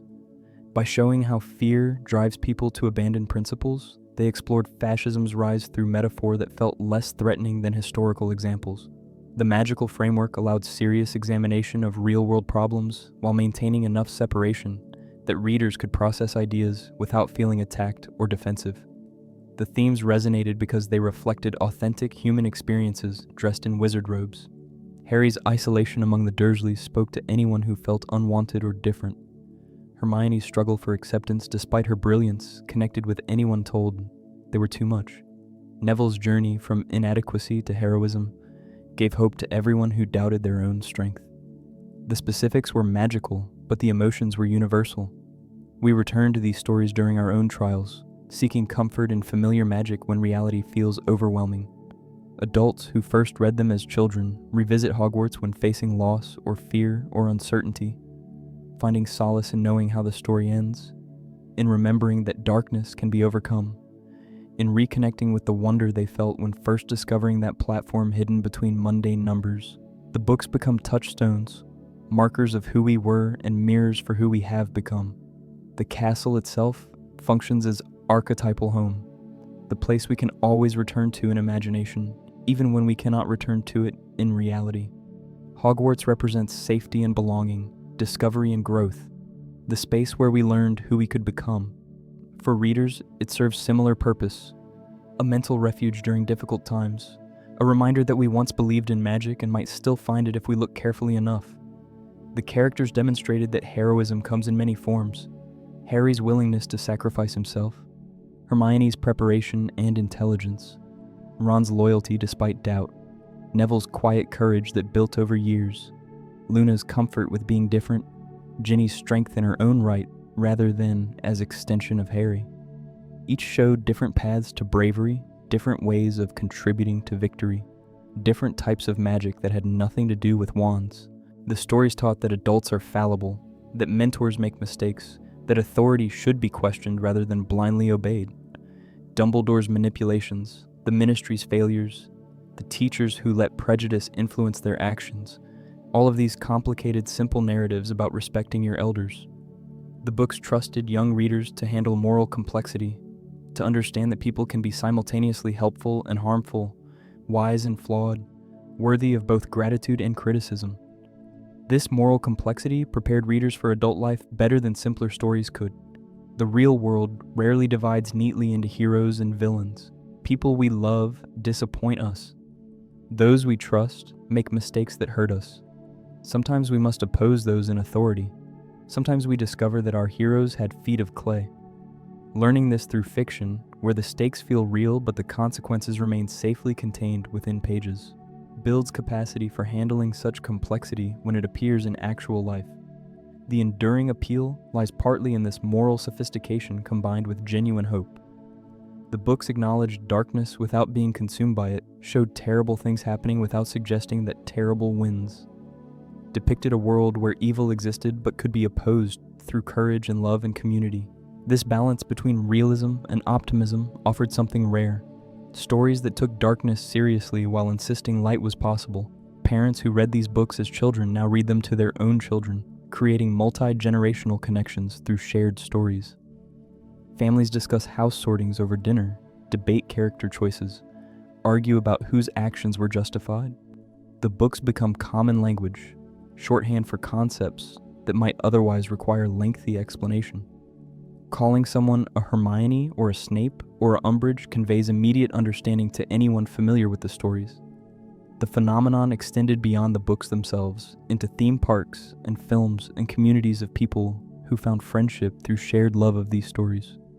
Online forums connected readers across continents. Fan fiction allowed them to continue exploring the world beyond the canon's boundaries. Conventions brought together people who might never have met otherwise, but who bonded instantly over house affiliations and favorite characters. This community aspect fulfilled the story's promise that we can find our people, our chosen family, our Hogwarts wherever we are. The readers created their own versions of the friendships Harry found, forming connections based on shared values and interests rather than geographical proximity or circumstantial association. They proved that the magic was not only in the pages, but in what the pages inspired people to create together.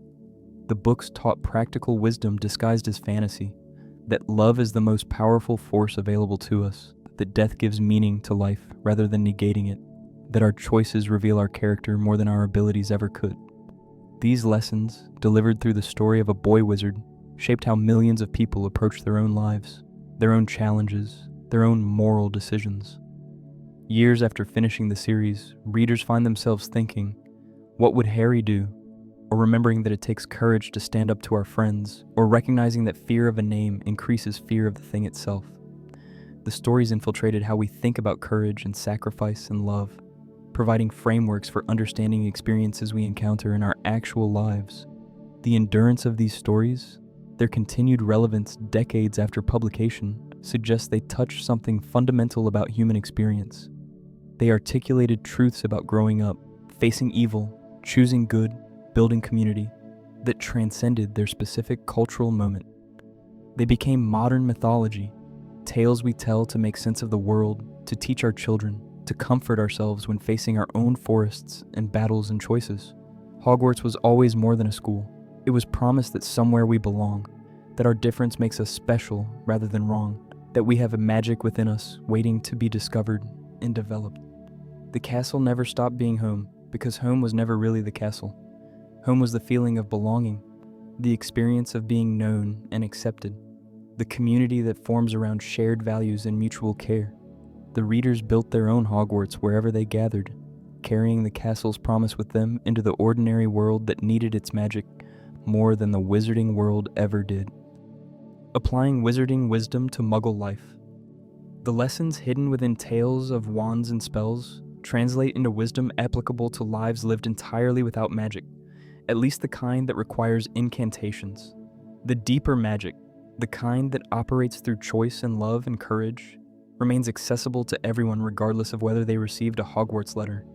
These stories endure because they teach us how to live, not in a fantasy world, but in the complicated reality we all navigate daily. Choosing to see good in people, despite evidence of their flaws, requires constant practice and conscious decision. Dumbledore saw potential in Snape when everyone else saw only a Death Eater. Harry named his son after a man who had been cruel to him but ultimately brave. This seeing beyond surface requires effort, demands that we look for explanations rather than rushing to judgment, acknowledges that people contain depths we cannot perceive through casual observation. This does not mean excusing harmful behavior or ignoring red flags that signal genuine danger. Some people choose darkness so completely that extending trust becomes foolish rather than generous. But it means approaching each person with openness to the possibility that they are more complex than they first appear, that their actions might stem from pain we cannot see, that redemption remains possible even for those who have caused harm. The practice changes us as much as it affects those we choose to see charitably. When we look for good, we train ourselves to notice it, to weight positive aspects more heavily against negative ones, to remember that single actions do not define entire people. This stance toward others softens our judgment of ourselves as well, allowing us to acknowledge our own failings without concluding that we are fundamentally flawed beyond repair. Standing up to friends requires greater courage than standing up to enemies because friends can hurt us in ways enemies cannot. When Ron expressed prejudice, when Hermione's perfectionism hurt others, when Harry's trauma made him lash out at those trying to help, their friends had to offer correction, despite knowing it might damage relationships they valued. These confrontations, done with love rather than judgment, strengthen bonds rather than breaking them when handled well. We face similar moments constantly: the friend whose joke crosses lines, the family member whose political views harm vulnerable people, the colleague whose behavior creates hostile environments. Remaining silent preserves peace, but enables harm. Speaking up risks conflict, but honors our values and protects those affected. The courage to address problems directly, with compassion, but without compromise, reflects the bravery Dumbledore recognized in Neville when he stood against his friends. The practice develops over time through small acts before we face larger tests. Each time we choose honesty over comfortable silence, we build capacity for harder conversations. Each boundary we maintain despite pressure strengthens our ability to stand firm when stakes increase. The muscle memory of speaking truth, even when truth is unwelcome, serves us when confronting truly consequential situations. Found family and communities we build beyond biological or geographic accident provide some of life's deepest satisfactions and strongest supports. The Weasleys gathered Harry into their chaotic warmth without hesitation, demonstrating that family can be chosen and extended, that love is not a finite resource, but an expanding force that grows stronger when shared. We replicate this magic whenever we create communities based on shared values and mutual care rather than obligation or proximity.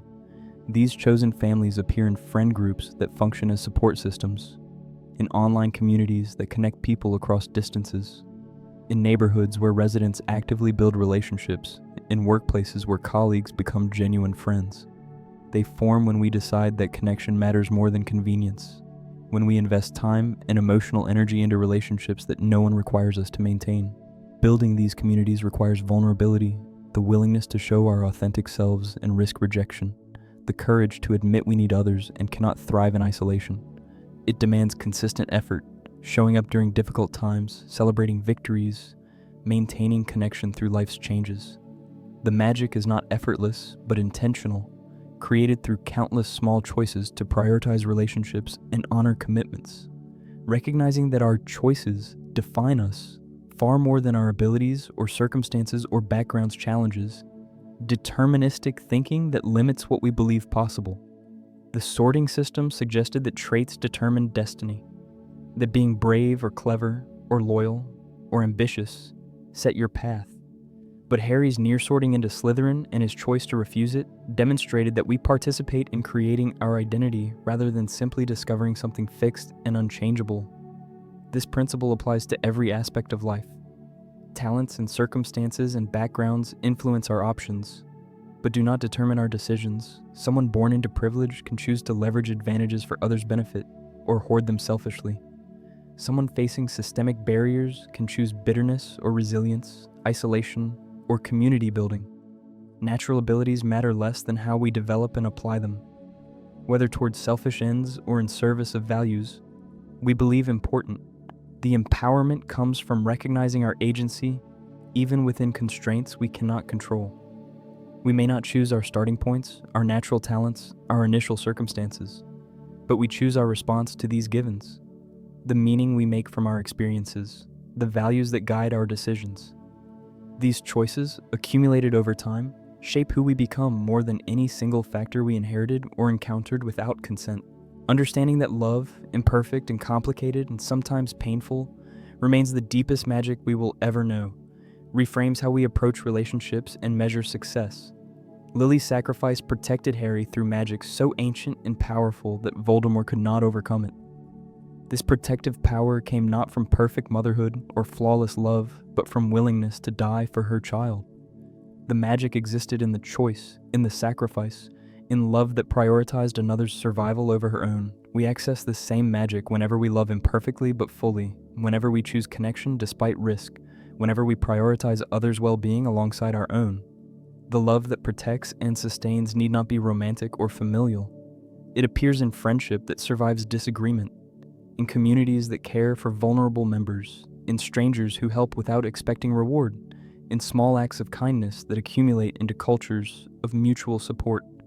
This love requires no perfection, no getting it right constantly, no freedom from mistakes or failures. It requires showing up, trying again after we fail, apologizing when we hurt others, forgiving when we are hurt, maintaining commitment through difficulties that test our resolve.